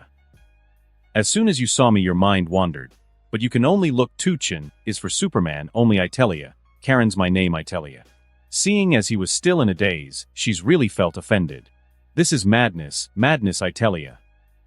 She shouted. Suddenly an earthquake shook New York. Everyone started to get afraid and panic. Mr. Collins, please come with us. We have to get you to safety, one of the guards from Red Dot said. Kevin followed them while looking back, trying to figure out what was going on. The guards were leading him inside, towards a safety room. When they reached a place where the halls were empty with no cameras, Kevin just turned around. The world seemed to stand still as he ran back out, disappearing before anyone else could notice. As he ran, he pushed open his shirt, revealing the S on his chest. When he arrived outside, he flew upwards to get a better look. All of it happened in a blink of an eye. When he reached a high enough altitude, he looked down. That's when he saw Captain Marvel fighting a Hulk-looking beast. No, this one was slightly different. It looked like a combination of the Hulk and Doomsday. Their fight had taken place right between Manhattan and Queens, bringing destruction to both boroughs. Superman saw that many people had been harmed. The streets and buildings were damaged as well. Lots of people shouting for help as they were hurt or trapped. Superman frowned at this. Why is he so durable? Captain Marvel thought as she fought the abomination. Their fight had lasted longer than she thought it would, as the beast was way stronger than she had counted for. As their fists met once again, creating chaos, both flew apart, and before they could once again attack each other again, a man landed straight from the sky, in between them. He landed on his knees looking down, his white cape fluttering in the wind. When the dust settled and the people in need of help saw who had come, their hearts started to fill with hope. "It's Superman!" One woman shouted from the inside of an upside-down car. "We're safe!" Another exclaimed. People started to cheer and shout for help as Superman had arrived. Even though Captain Marvel only saw his back as he was turned towards the abomination, she knew exactly who it was. After all, she recognized that back very well, or rather her fists did. "Don't you know that you should always take these kinds of fights away from the city?" Superman said as he turned slightly backwards, looking at Captain Marvel with a frown. Then as the abomination was further angered and roared, Superman flashed before Abomination and gave him an uppercut, shutting his mouth mid-roar, so hard that Abomination flew straight upwards high above the clouds. "Take the fight somewhere else. I'll stay here and help the people," Superman commanded Captain Marvel as he started helping the citizen. Captain Marvel didn't like his attitude, but she couldn't deny that he was right. So she took to the skies and brought the airborne abomination to another location. Superman saw that a woman was trapped in an upside-down car, so he flew towards it, landed near it, and simply ripped the door from it, as if he was ripping a toilet paper in half. The woman crawled out, crying her thanks. She had thought that she would die for sure as those two fought. Superman looked around and saw that many people were under the debris and wreckage of fallen buildings. He helped all the people that needed it. The fire trucks and ambulance couldn't reach most places as the streets were destroyed, so he blew out fires as well. He was ready to fly away about 15 minutes later, as this was a delicate job. If he carried rubble too fast, the rest of the debris might fall down and kill the people under it, so he had to take his time. As his feet left the ground and he set out to help Captain Marvel in her fight, the people surrounded him shouting his name and thanks. Superman looked down as he flew up, and answered them with a smile. He was genuinely glad that they survived. The people were stunned at this sight, Superman with the sun above him as he flew up with the brightest of smiles. When he had flown away, a youth looked down on his phone at the video he had captured. "This will surely trend," he whispered. Superman flew up and listening after the sound of a great fight. It didn't take long to find it. Captain Marvel looked at the abomination as he laid on the ground with broken ribs and arms. She couldn't hit hard in the city, but here she let loose a bit more, but this thing kept healing his body. She saw that his body parts slowly healed back to their original state, and she got ready to pummel him again. Superman landed near them. "You have to be more decisive," he said as he walked forward, slightly pushing her from his way. He bent to one knee above the abomination's body, took Abomination's shin in one palm and the back of his head in the other, turning both hands in opposite directions with such a force that the big gray head flew hundreds of meters upwards. "I know what it means to fight at our level. Normally a simple weak punch is enough to kill 99.99% of the foes we fight against. That's why you have to constantly remind yourself to treat enemies like these as time bombs. If you don't, you'll regret it. Like today, 29 people died unnecessarily," he said, standing up and looking at her with blood on his hand that had spurted from Abomination's neck. Then he flew away. Captain Marvel just stood there looking at the headless abomination on the ground. He was right, and she knew it. She could have taken the fight elsewhere, and she was strong enough to fight with lethality. Usually she fought without intent to kill because most of her enemies died anyways, but she has to learn to differentiate between such enemies. She was awoken from her thoughts when she heard the head of Abomination finally reach the ground near her. For people like them, most enemies were like ants. They could simply squeeze them, so it's easy to forget when to get serious, when to use lethal force, and when to go for the kill directly. As for other enemies, they might be too strong to instantly kill. They have to tire each other out, hurt each other before the other person gets sloppy enough to go for the kill. Superman had learnt all of these through his experience during the last 3 to 4 years. He had to learn to control his strength. If he stepped too hard, New York would be destroyed. Missing his mum's food, Kevin flew home to his parents' place and found his parents in the living room, speaking in front of a whiteboard. They had made a cons and pros list. "This time we learnt from our mistakes with Kevin. He became too righteous and upstanding." "You're right, Papa Bear. I mean, as an alien, shouldn't he try to conquer the Earth, at least a little bit?" Mama Bear made her disappointments known. "Or eat people," Papa Bear added. Or impregnate half the planet so this world becomes full of green aliens. Mama Bear said in excitement at having grandchildren. Or at least be green himself. What kind of alien is not green? Papa Bear said in frustration. And he never lets us play with his spaceship. Both bears cried out, hugging each other. It was then that they noticed someone else's presence. As soon as they saw him, they hurriedly hid the whiteboard with a blanket from the nearest couch. Son, welcome home. We didn't expect you here. His dad said with a drop of sweat tinkling down his forehead. He seemed nervous for some reason. My little green honeypot, how can we help you? Are you hungry? Let's go to the kitchen and get your green stomach something to eat. She spoke very fast, as if she wanted him out of the room. As she pushed him out, she looked back, nodding at Papa Bear, hinting to him to hide all evidence. Kevin just allowed her to push him out. He had seen what was on the whiteboard, and he really didn't want to know more. It said, should we clone our alien son, and make him green this time? Pros and cons. Cons. Might, maybe make Kevin sad. Pros. Finally a green alien, another alien in our house. We could raise it to eat people, we could film it doing alien things and then putting it on a tube, so others can join our cause. We could make it a female, then teach it seduction techniques so it takes Kevin's flower, then pops out a few grandchildren. We could teach it politics and make it the next president. Everything is a con. Dad, Mom, why do you have to be so extra? Kevin thought as he ate his mom's delicious food.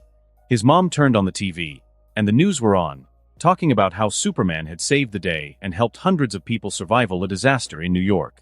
Seeing this, his mother turned to him with a smile and said, what a handsome son I have. He is so righteous and upstanding. I couldn't wish for anything else. After Kevin ate his food, he walked out. But he noticed that Mary's flower shop work car was outside their house and Laura had just stepped out of his car. She saw him and was a bit shocked at first, as she hadn't expected him to be back. Kevin also felt a bit shy. They hadn't spoken since their forced date. Hi, she said, not really knowing what else to say. Hi. Kevin responded. I think I should. He was just about to say his goodbyes, but Mama Bear just walked out. Come back inside. Laura, honey, come in. Did you bring the flower seeds I told you about? Yes, I brought them as you've asked, she answered, but seemed slightly flustered.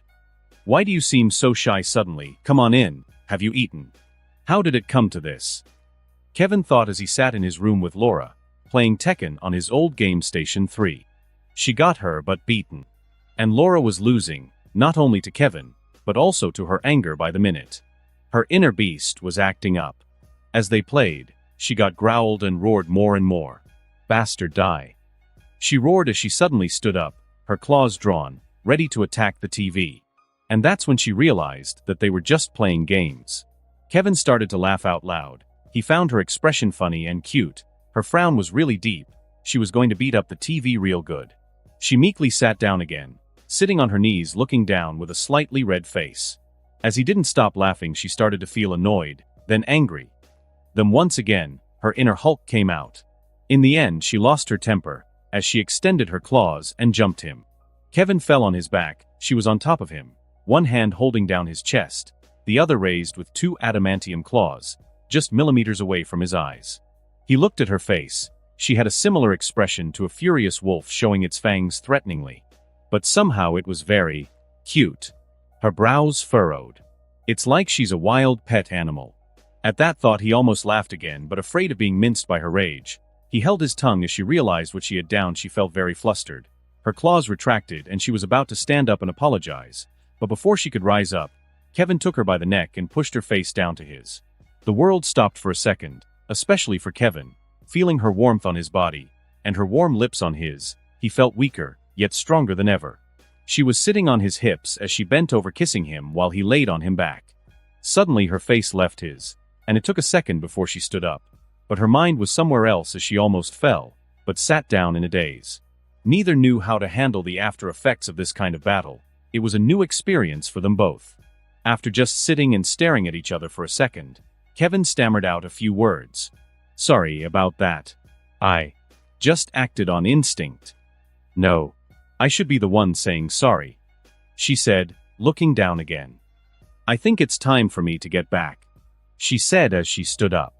But Kevin didn't feel like it's right to end it just like that, so before she could touch the door she felt Kevin take her arm and spin her around. then hugged her closer to the waist, giving her another kiss. Kevin acted on impulse again, but Laura hugged him closer as well, standing there exchanging saliva. After a minute they both let go. Laura breathed slightly heavily. She turned around and walked out without saying anything. So what now? Kevin thought as just stood there until he heard a car drive away from his house. Kevin walked downstairs and found both his mom and dad sitting in the living room giving him a look. Papa Bear, remember when you took me to your room for the first time, and we played Tekken on your game station 1? That was a good move. Mama Bear said, reminiscing about the past. Yes, Mama Bear, that was my ultimate move. It was brilliant. Beat you until you raged. Then when emotions were high, things happened. That move was brilliant, and worked 100% of the time. I thought you said I was your first and only? She suddenly changed her tone. Exactly, he said. Kevin walked out without even saying goodbye, just flew home. When he arrived on the roof of his apartment, he walked inside and looked at the great place. Suddenly this place feels empty, he said to himself. In the S.H.I.E.L.D. helicarrier, Captain America stood beside the director of S.H.I.E.L.D. You think this is an Avenger-level mission? Captain asked the director. I don't know, Nick Fury said solemnly. But we do need to send either Captain Marvel or Superman to at least look into this. One of our greatest minds just disappeared in space. Nick Fury commented. You're right, something is fishy about this. What do you think, another alien invasion? Captain asked, while looking at the files before him. Maybe. They couldn't just magically disappear. Nick said the news that Reed Richard and his team has disappeared. When Kevin read this on the news, he felt another headache coming. He somehow always finds himself in the middle of things. Kevin stood out and went towards his big windows, stood there looking down on the streets of New York, everyone moving, walking and hurrying to their locations. I'm lucky I don't have a nemesis. Kevin spoke his mind without thinking. Wait, did I just jinx myself? A scary thought hit him. Just in case, he took out his phone. Should I do it? Kevin thought nervously. Mom, could you send me Laura's number? And then he hit send. You don't have it already? Boy, you're slower than a snail. If it wasn't for me, you'd be a wizard before you see any action outside of being Superman. She wrote back. Mom, please don't just write secret stuff like that on the phone. Delete it. Fine, I really don't know where you got your great bravery from. Your dad used to do things hurriedly as if the world was ending. But you still don't have her number. If it was Papa Bear and me, I'd be pregnant already. MOM. As he still stood by the window, he saw that the Stark Tower had lit its super light beam to the sky. At the roof of the Stark Tower, there was a microphone and a speaker. As Superman landed, Jarvis spoke. Good day, Superman. Jarvis said, as if happy to meet him. Hi, Alfred. Alfred. Jarvis questioned. A nickname, so why did you guys light the sign? It's the other place. Jarvis answered mysteriously, hinting that it was S.H.I.E.L.D. calling for him. But Superman knew what it meant. All right, bye, Alf. Jarvis. Superman said as he flew towards the helicarrier. Superman found himself in a Nick Fury's office with Captain America and the director himself.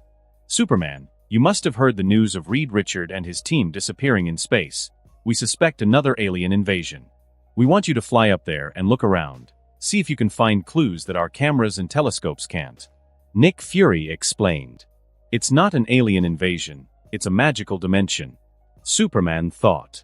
Sure, I'll do it now. Superman said. As he was going to leave, he found Captain America standing and waiting for someone. Did you also receive the mission? She asked as he walked close enough. To space, you mean? Yes. Superman answered. Did she wait for me? He wondered. Fine, let's go. She said as she turned around and started walking to an open area so they could fly away. Superman was shocked. So far he has only reprimanded her and teased her, yet she was taking the first step to working together. Is my charm really irresistible? He asked himself in his mind. Fine, but don't slow me down, he said provocatively.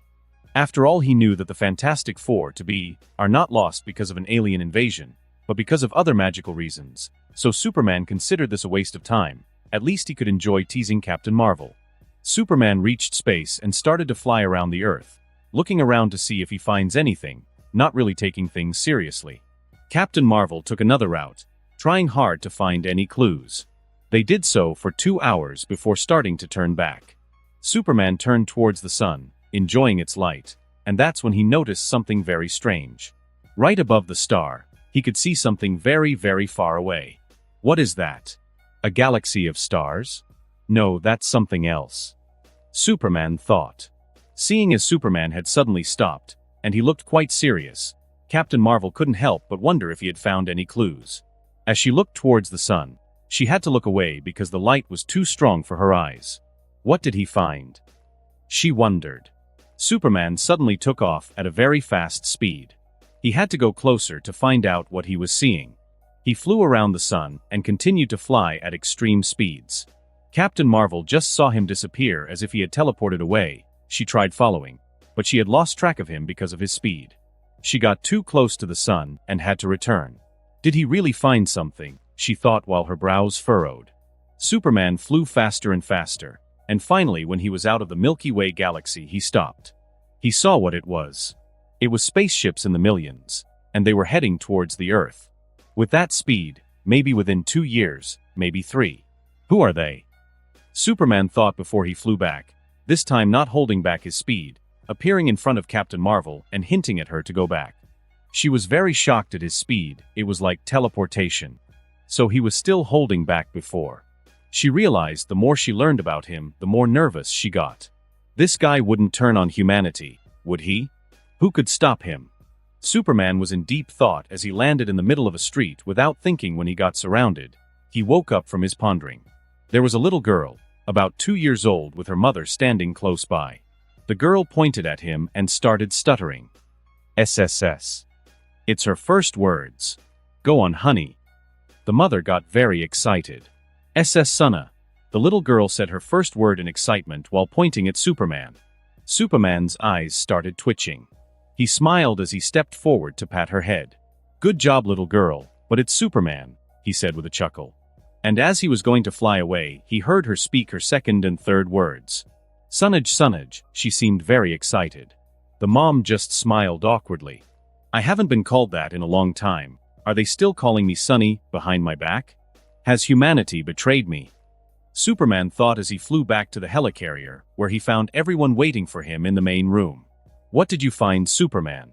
Agent Maria Hill asked on the behalf of the director, who was also waiting for some answers. Our scientist didn't disappear because of an alien invasion, Superman said, and everyone released the breath they had held. But you were spot on, director. There is an alien invasion on their way, he said as everyone awoke from their relief instantly. Superman, give us more information. Captain America had arrived and asked. Because of the season, it was hard to see them. But I flew outside of our galaxy and noticed what seemed to be a new, smaller galaxy. But it's not, it's spacecrafts on their way to Earth. I estimate 2 years' time, 3 at most. Superman had explained his findings. And everyone got somber at this. Suddenly, the biggest hologram screens in the room changed to the face of Tony Stark. Hello, hi, can you hear me? Oh, now I see you, he said quite casually. Tony? Nick questioned. I'm always listening. You should really update your software protection, he added. But Nick Fury didn't seem surprised. I have a plan for the invasion. In fact, I've been preparing for one since the alien invasion, he said, ready to surprise everyone, showing them why he is the greatest genius. Ultron, Tony stated as if everyone should know who this is. When he saw that everyone was confused, he explained further. It's an AI system that was developed by me and Bruce. I got the idea from Dr. Hank Pym after receiving some of his earlier notes on AI. I developed it with the skeleton code for Jarvis, adding Dr. Han Pym's ideas as the muscles. Tony said, quite excited about his newest creation. What is its purpose? Superman said, trying to find a reason to stop Tony from going through with this. Tony frowned at Superman's tone of questioning. It was as if Superman had challenged his intelligence. To protect Earth, Tony answered. What if it deems humans as a threat to Earth? You should make the goal of it to protect humans from aliens. No, from alien invasions. The more specific you are, the better. Superman, leave the thinking to me and Bruce Banner, and I'll leave the muscle jobs to you and Bruce Banner, Tony answered. This is the second time you're undervaluing my opinions, Tony. What if Ultron becomes corrupt? finds humans as a threat to Earth, and turns on humanity? Superman tried to convey his worries. After all, Ultron wasn't an unfamiliar name to him. Sunnyman, I have put all necessary safety measures in place. Don't put your nose where it doesn't belong. Tony said, irritated. After all, he had already thought through these matters with Dr. Banner, while Dr. Hank's notes delved quite deeply into these matters as well. He wasn't blindly building an AI that could potentially destroy humanity. He understood all these without Superman reminding him as if he was a child. My nose belongs exactly where the safety of humanity is. If you create something that kills even a single person, I will hold you accountable. Superman said, quite displeased with Tony's too carefree attitude. Then should we hold you accountable for the soldiers that died when you fought the Hulk? No offense, Banner, he questioned Superman back while quipping to Banner. That was actually in the background, but not in the hologram view. None taken. Bruce Banner answered from outside the screen. He had been in the room with Tony all along. And if I hadn't been there, how many more would have died? No offense, Banner. Superman questioned back. None taken. Bruce Banner said from the hologram screen. Tensions were rising between the two Avengers. And all the S.H.I.E.L.D. workers were split between who they thought was right. On one hand, they had the genius that created most of the things they are using, a very dependable figure in the matters of science and technology. On the other hand, they had the hero Superman. As long as you've put measures in place, then fine, continue with your Ultron plan. Nick Fury said, he wasn't taking sides, he simply wanted to protect humanity, and Tony's ideas rarely failed. Maybe he was taking sides. Superman saw that his protest yielded no victory, so he flew towards New York. As he flew above the streets of New York, he found Spider-Man and Daredevil fighting Rhino, Dr. Octopus and Electro, the Vulture, the Shocker, Sandman and Green Goblin. The Green Goblin had a robotic arm and leg. Spider-Man and Daredevil had the help of a dark-skinned man and a white kung fu master, but they were still outclassed and outnumbered. Superman used his heat vision and made Sandman into Glassman. As they saw Sandman crystallize, they all halted and looked upwards. There they saw a man in a white and golden suit, with his white cape fluttering in the wind. His eyes were red from the laser beams he shot out. Green Goblin felt his remaining arm and leg itch. He felt slightly afraid and thought of ways to escape. The first thing Superman did was that he appeared in front of Green Goblin and gave him a punch to the stomach that made him thrust backwards as if he was a bullet, crashing into a building site. Superman saw that he was still barely alive, but his organs were failing, so it won't be for long. Superman. I didn't know you'd be here, otherwise I'd be dressed in a new suit. Spider-Man said nervously as he picked his arm up and smelled his pits. Daredevil just nodded at him. Iron Fist gave him a kung fu martial artist salute. Luke Cage was still focused on his opponent. Now that Superman was here, the Sinister Seven lost all their will to be villains. They thought of ways to not end up like Sandman and Green Goblin. Superman, have you ever tasted something so good it was electrifying?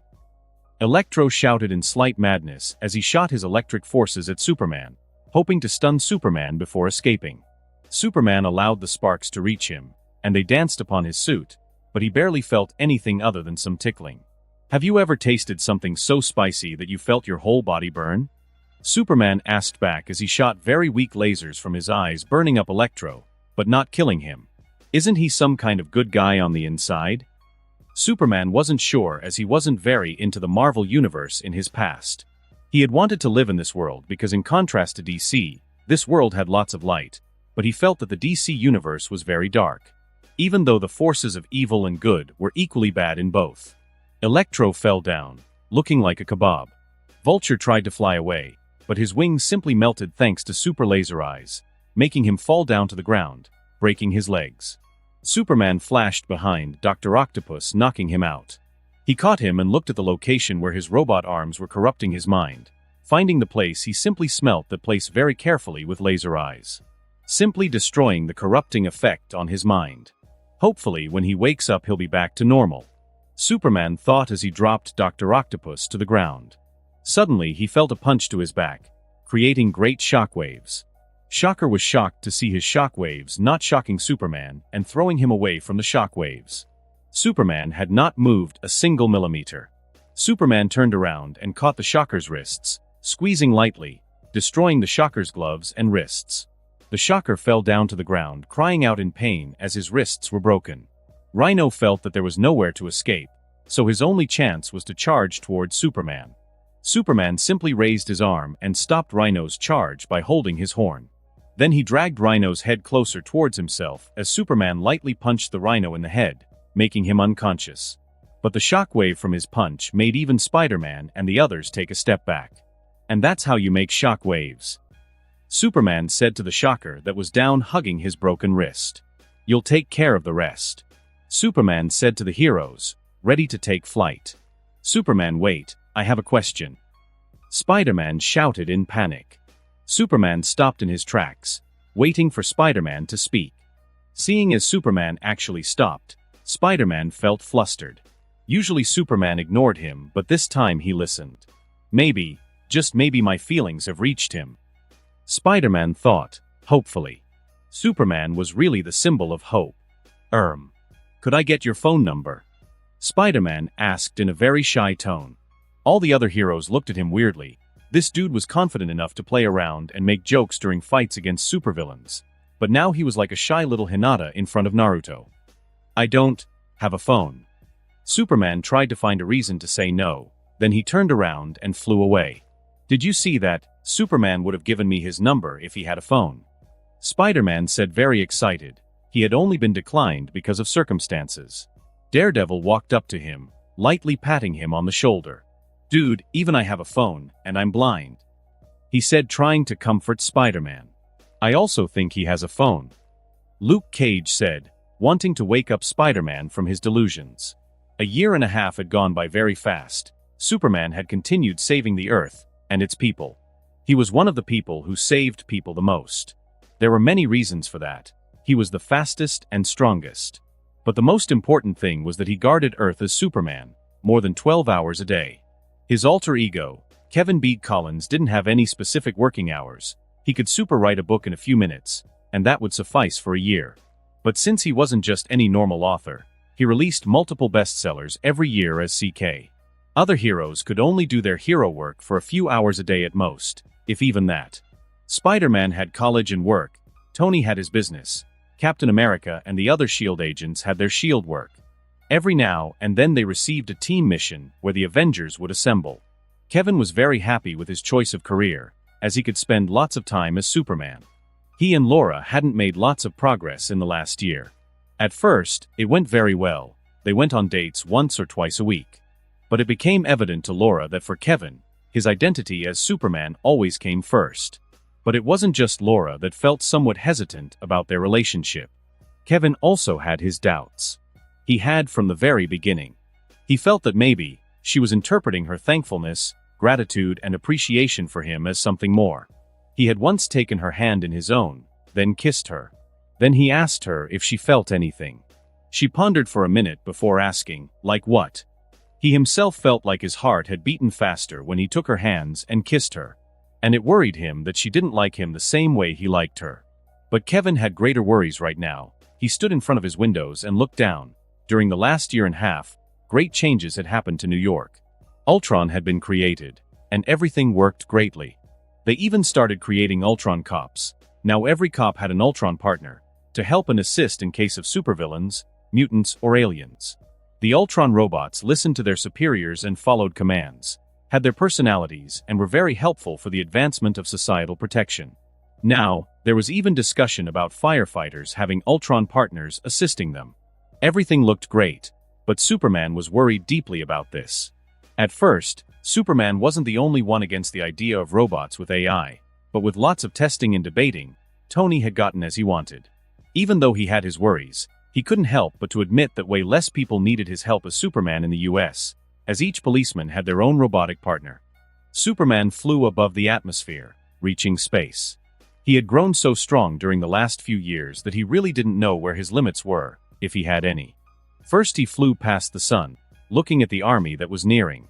Only a few months at most before they arrive. Superman thought. He occasionally comes up here to make sure nothing is out of the ordinary. He had thought of just attacking the army first, but he didn't know if they had teleportation devices and abilities. If he went to attack them, he risked allowing the majority of them to escape past him. And in the worst possible case, They had leaders that could overpower Earth's strongest Avengers. Then it would take time for him to defeat all of them, and Earth would be left without a Superman, as he was busy fighting super aliens in space. He was still contemplating if it was worth the risk, attacking them first. He simply turned around for now and went towards another galaxy. It took him a few minutes to find one he was happy with. He found a lifeless planet that was countless times bigger than Jupiter. As his feet slowly landed on the surface of this nameless planet, cracks started to form beneath his feather because of the gravitational force. It feels like I gained a few kilograms, Superman thought. He was here to test his strength, so he simply punched downwards. A big earth wave was expanding from where he had punched. Nothing happened. Superman was confused, but the planet started to shake violently as it exploded. Superman flew far away and looked at his art piece. This gigantic planet had just exploded in uncountable pieces of rubble and debris. It was so great in size that he had to fly very far to see the whole of it. I was just testing the waters with a little bit of my power, Superman thought as he saw the whole planet turning to debris and dust. He turned around and flew back to the Milky Way galaxy. When he had arrived in the outskirts of the galaxy, he stopped as he noticed some kind of magical spatial rift opening up and spitting out a small spacecraft before closing again. Using his X-ray vision, he noticed 4 people unconscious inside of it. Shouldn't there be a 5th? Superman thought as he flew towards the spacecraft and pushed it towards Earth. He noticed that a meteor was flying towards them, so he let go of the spacecraft in space and flew towards the big meteor, catching it and slowing down its flying speed before changing its trajectory from Earth. As his hands left the meteor, a black slimy mucus reached out to his hands and moved up his arm. Failing to penetrate his skin, it went into his suit. What? Was that the meteorite that Venom was supposed to arrive with? Should I just take a bath in the sun and destroy this thing? He thought, but he changed his mind when he saw his suit turn black and silver. Then when he thought about it, it turned back to white as if Venom could feel his intention. Since I found you, I'll call you Lil Black. No. Let's go with Tyrone. Superman would have taken a sunbath, a literal sunbath, had it not been for Tyrone showing his ability in making his suit black and silver, successfully winning Superman over. The people of New York noticed that a big ball of fire was falling down from the sky, but before they could become panic-stricken, they saw the ball of flames meteorite slow its speed. When it had reached low enough altitudes, the people noticed that Superman was carrying the meteorite. No, a spacecraft.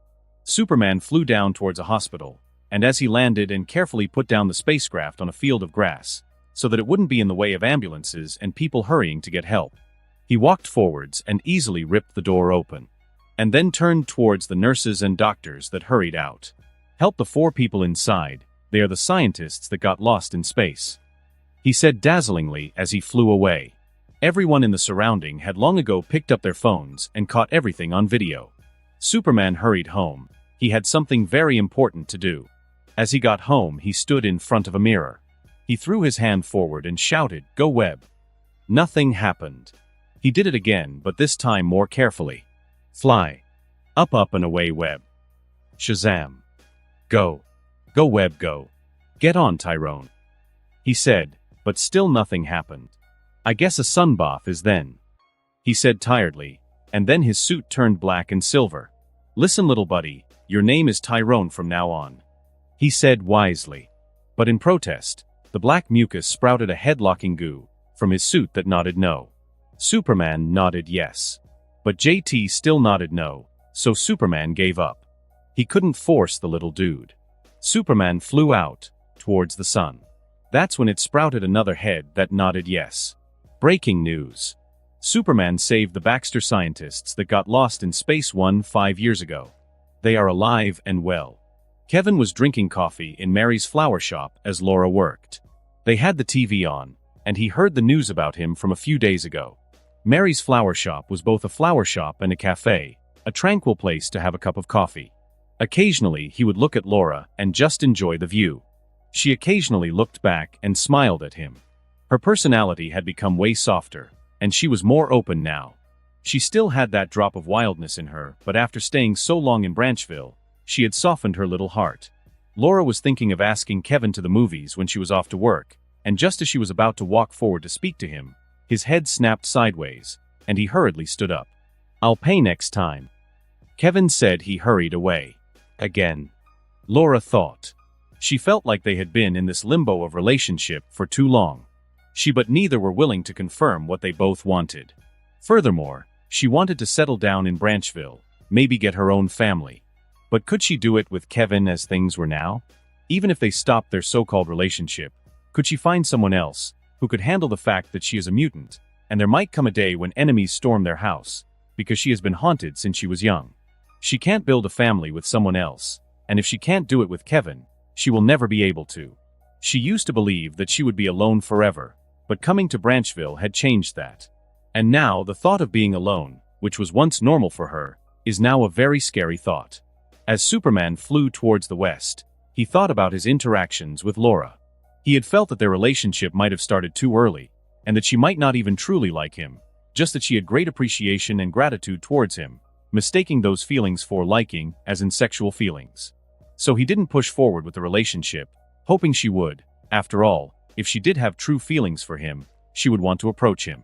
Both minding the other person, but neither taking a step forward. That kind of relationship would take its toll on anyone. She was too insecure to be decisive, and he was too careful of imposing himself on her, forming a misunderstanding on both of their sides. Superman arrived where he had heard a great explosion. There he found Captain America, Hawkeye and Black Widow fighting against other agents, and a man with a robotic arm. Superman landed in between them, stopping the fight for an instant. "Good timing. Help us out a bit, will you?" Captain America shouted while throwing his shield and knocking a few soldiers out. The Winter Soldier just kept shooting at the enemies. He was sleeping peacefully in his capsule when this Hydra base was attacked, so they released him to fight. Superman helped out, then turned his attention to the Winter Soldier. Arriving in front of him, the Winter Soldier tried punching Superman, a big mistake. Superman caught his wrist and simply smashed him towards the ground multiple times as he held onto the robot wrist. In the end, the Winter Soldier went back to sleep. As they were finishing up, Superman had no interest in watching Captain America figuring out who the Winter Soldier is, so he simply flew away. "I've had enough drama for now," Superman thought. Superman flew towards the hospital where he had left the 4 fantastically powered people. When he was led into a room where Reed Richard, Johnny Storm, and Benjamin Grimm were, only Reed was in his room, sitting on his hospital bed with a computer and lots of notebooks, working on something. He didn't even notice people entering the room. "This is their room, but I warn you, Superman. These people are very eccentric," the nurse leading him warned. Superman walked in and said hello. But Reed just simply took out a notebook and started writing down chemistry formulas. Superman took a seat and waited for him to be done. Suddenly a young 20-something-year-old blonde man rushed into the room. "Reed, I found." His expression went from excited to tell Reed news, to shocked at seeing his hero just sitting on a chair reading a magazine. SS Sonny. How, when, why? He could barely contain his newfound excitement. "I came to see how you're doing after the accident," Superman explained. "More than fine. In fact, I think I might put on a robe as well," he said as he put up his finger, and a flame started flickering above it. Superman looked on with interest. "Did all of you become lighters?" he asked, smiling.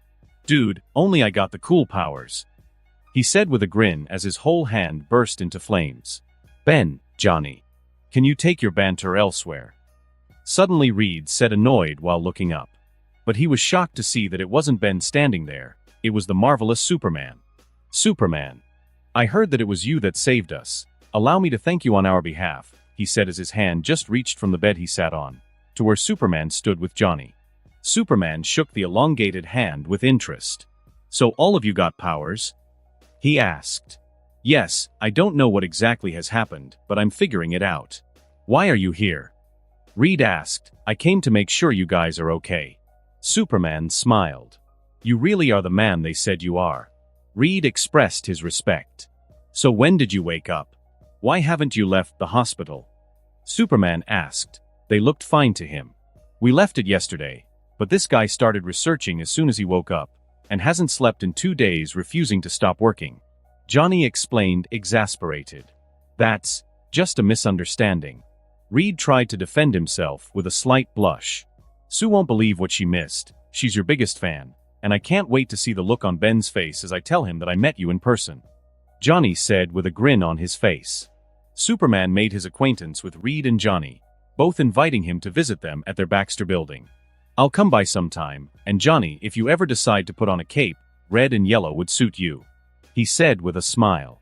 "Too bad the name Sonny is taken," Johnny said, sad at missing a good nickname. Something clicked in Superman's head. "This is my chance, I can finally get rid of my curse." No, don't worry about it. I never went by that name. I'm Superman."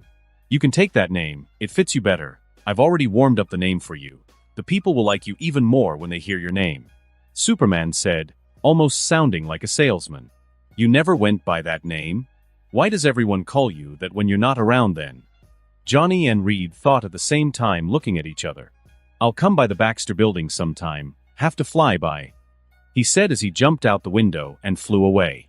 Superman landed in front of the Baxter building, and before he could walk inside, Johnny stepped out. "Superman, you came," Johnny said, pleasantly surprised.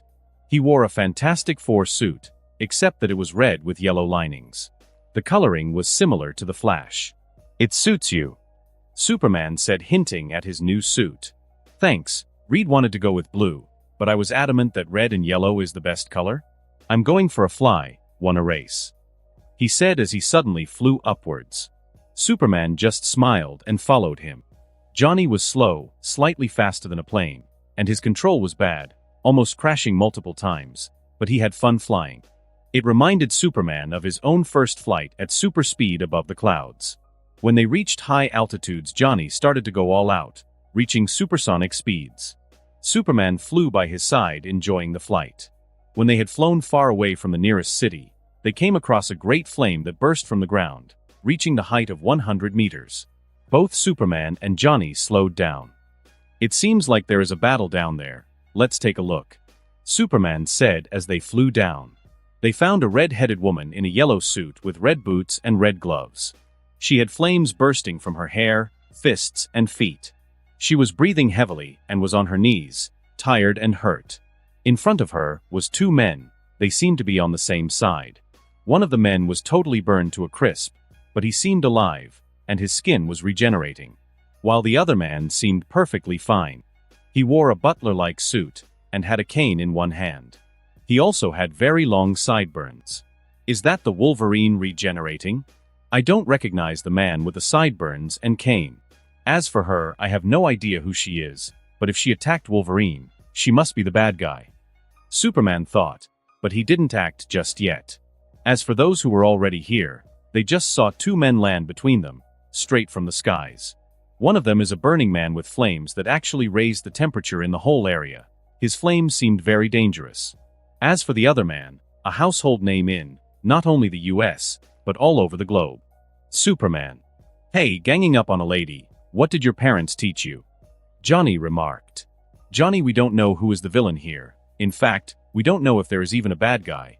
Don't assume a side just because you find someone pretty," Superman said. "That's right, so mind explaining to us what's going on?" Johnny continued, asking the people here. "Superman, nice to finally meet you. But this is a private matter. Could you not mind us and be on your way?" The man with a cane just smirked slightly while talking politely to Superman, ignoring the flame boy. "Don't listen to him, they are the ones to suddenly attack me," she said with anger. "Sorry, but I'm really bad at not sticking my nose in others' businesses," Superman said to the man with a cane, as he noticed that the burnt man started to heal enough to see some of his characteristics. "Blonde? Claws from the fingertips? Isn't this Sabretooth? Then she's probably the good one," Superman thought. "Would you mind explaining what's going on?" Superman asked her calmly, to somewhat comfort her. "I quit the X-Men, so they took their chance at attacking me when I no longer had any backup," she said bitterly.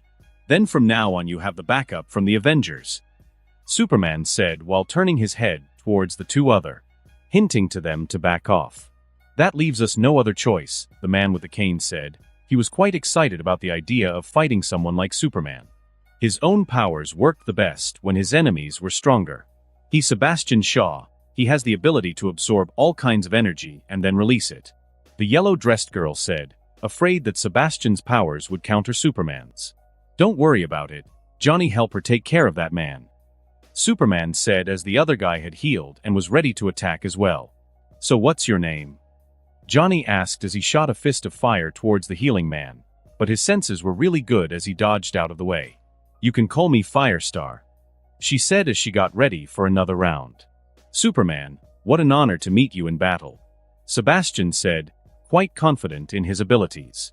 "Many people have had the same thought as you, until the battle actually began," Superman said. "We'll see about that," Sebastian answered still confidently as before. He was waiting for Superman to make the first move, even though he had accumulated energy from the previous fight with Firestar. He was excited to see what height Superman can take him. Superman just appeared behind Sebastian as if he had teleported, and took him by his clothes before throwing him outside of the atmosphere. Superman had come to like this move a lot. He didn't have to use his strength as he was afraid to accidentally destroy the planet. He could simply take all matter to space and let nature take its course. Superman flew upwards towards Sebastian, wanting to see how well he was doing. Sebastian was holding his breath, completely blue in his face. As he saw Superman appear in space as well, with ease and a smile on his lips, he understood what Superman had meant with his warning before. Many people were confident against Superman. In the end, they were hopelessly weak against him. As he was passing out, Superman took him down to Earth, to the desert. "His cockiness annoyed me. Let's teach him a lesson," Superman thought. Superman's boots touched the ground as he landed, with Sebastian in his hands, and he simply threw Sebastian in the sand, creating a small explosion of sand. Sebastian simply stood up smiling. "Superman, why don't you physically assault me if you're so confident?" he said with a smirk. He was waiting for the moment to release all of the energy that had accumulated. Superman arrived in front of him and gave him a punch that sent him hundreds of meters to the sky, and he fell down in the sand again. "Sure, I've got time to waste. Let's see what you can do." Superman gave him the pleasure and punched him. This amount of energy should be enough to send him to the afterlife, Sebastian thought, but he couldn't help the very big grin from escaping his lips. Superman saw that Sebastian was ready to use whatever he had, so he simply walked up towards Sebastian as Sebastian punched Superman's face. A great explosion took place, half the size of a nuke. It shook the whole desert. Sebastian Shaw smiled. His fist had connected directly to Superman's face. And not only that, the excess force had been reaccumulated as it hit his own body. He had gained back about 20% of the power just by standing beside Superman as he released all his energy on him. As sand and dust fell down, Sebastian started to frown. Superman's shadow was still standing. "To still keep your body erect after your demise, you have my due regard, and I shall show you my admiration by." He couldn't continue talking. The dust had settled and Superman just stood there, his head intact. Not a single hair was harmed on him. "How?" Sebastian couldn't help but to exclaim. "Just so, even a science geek like Bruce Banner hits harder. But I do want to hit you back. But you see, I'm afraid of killing," Superman said as he took a step forward. "I see, indeed your character is of highest regard, to spare even your enemies." Sebastian said nervously as he took a step back. "I meant everyone on the planet, not you." Superman explained what he meant. As he took Sebastian by the neck, and threw him into space once again, but this time, much further and at a greater speed. That should have done it.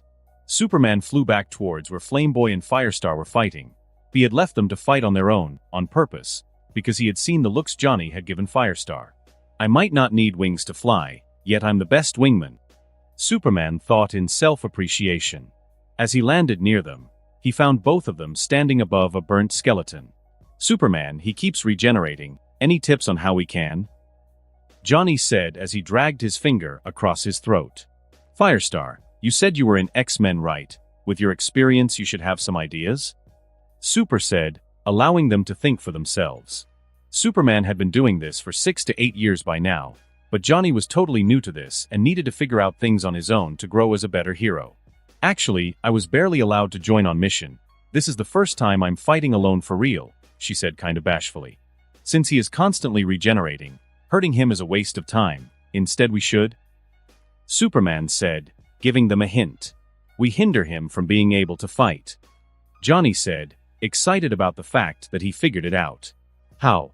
Superman asked with a smile. "I know," Firestar said, excited as well. "My powers aren't really just flames. I can create microwaves that can burst, explode, or melt anything." She continued as if he had an epiphany. She put her hand on the ground and forced her energy down, towards the healing skeleton. The ground melted into lava, consuming the healing man to the throat. She made sure that the melted lava was enough. Then she allowed it to harden into stone. We won against Sabretooth. She shouted. She jumped towards Johnny in happiness. Their fight had made them closer. A good fight is better than 3 years of communication. You guys were always stronger than him, but his experience was so much greater than yours, so he could handle you too until now. Superman said, summing it up for them. Do you know why most heroes and villains always waste time to speak before a fight? Superman asked them. He wanted to educate them a bit more. I always thought it was stupid to waste time like that. Firestar made her own thoughts known. It's actually to make up plans, to figure out their abilities, then find a way to counter it. This is pivotal for your success in the future, otherwise you'll have people who are way weaker than you beat you using their tactics. If you can't figure out this part, you can never become great heroes, not only put yourselves in danger, but others as well. Superman said seriously. Both Johnny and Firestar nodded seriously. Actually, Superman, I left the X-Men because I didn't agree with their ideology. My goal was to join the Avengers, that's why I was on my way to New York. She said nervously. When she was in battle, she was in a bad state and couldn't show it, but it seems like she looked up to Superman greatly. Johnny, you want to join as well? Superman asked Johnny. Dude, yes, I thought you'd never ask. He was waiting for this moment, since he had shown Superman his abilities in the hospital. Superman chuckled. Firestar, do you have a place to stay in New York? Superman asked her. Actually, about that, she said with a hint of pink on her face. Superman just turned towards Johnny. Johnny, you have extra room for Firestar in the Baxter building, right? Let her stay with you guys for now. I need to go back to headquarters. Someone will come for you in a few days.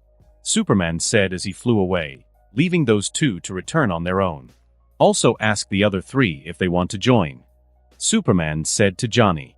Superman flew away, leaving Johnny to do his work. Superman flew back towards the Avengers helicarrier. He went directly to Nick Fury's office, but didn't find the man. Using his super hearing, he couldn't hear the director on the aircraft. In the end, he found Agent Maria Hill. How can I help you, Superman? She said as she handled some files. I found 2 potential Avengers, he said, piquing her interest. After staying for a while and telling Maria to send someone to invite them, he left. The Avengers needed more members, as a great invasion was nearing Earth.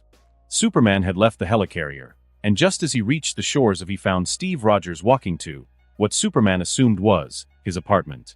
Superman thought about saying hello, but he was stopped by the sight of a buff person crashing into a parked car at the end of the street. Spider-Man appeared looking towards the buff person, who had a skeleton mask.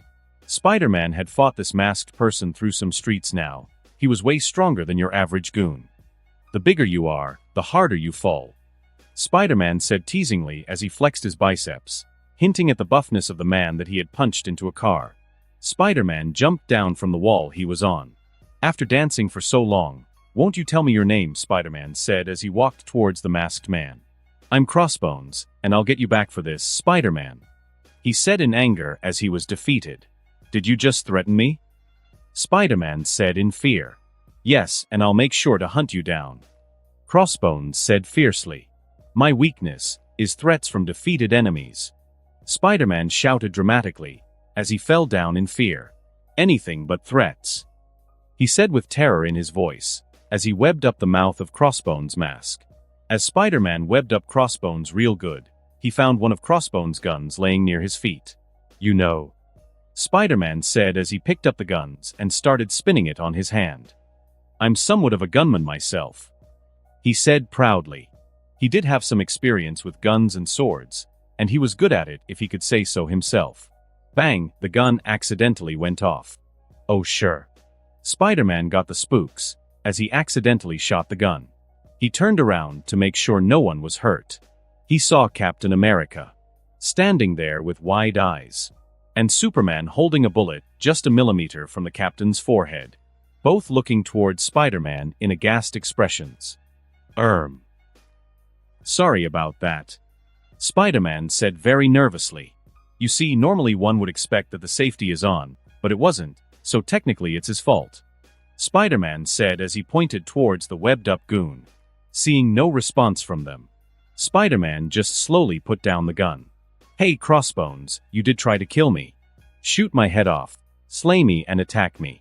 But now that it's over, and I can see the regret in your eyes, as the hero I am, I'm even willing to forgive you even if you are a villain. Think how easily I would forgive a teammate or a hero at that," Spider-Man said loudly towards Crossbones. Crossbones tried to say something back. He looked angry but couldn't speak because of the web around his mouth. And that concludes this episode.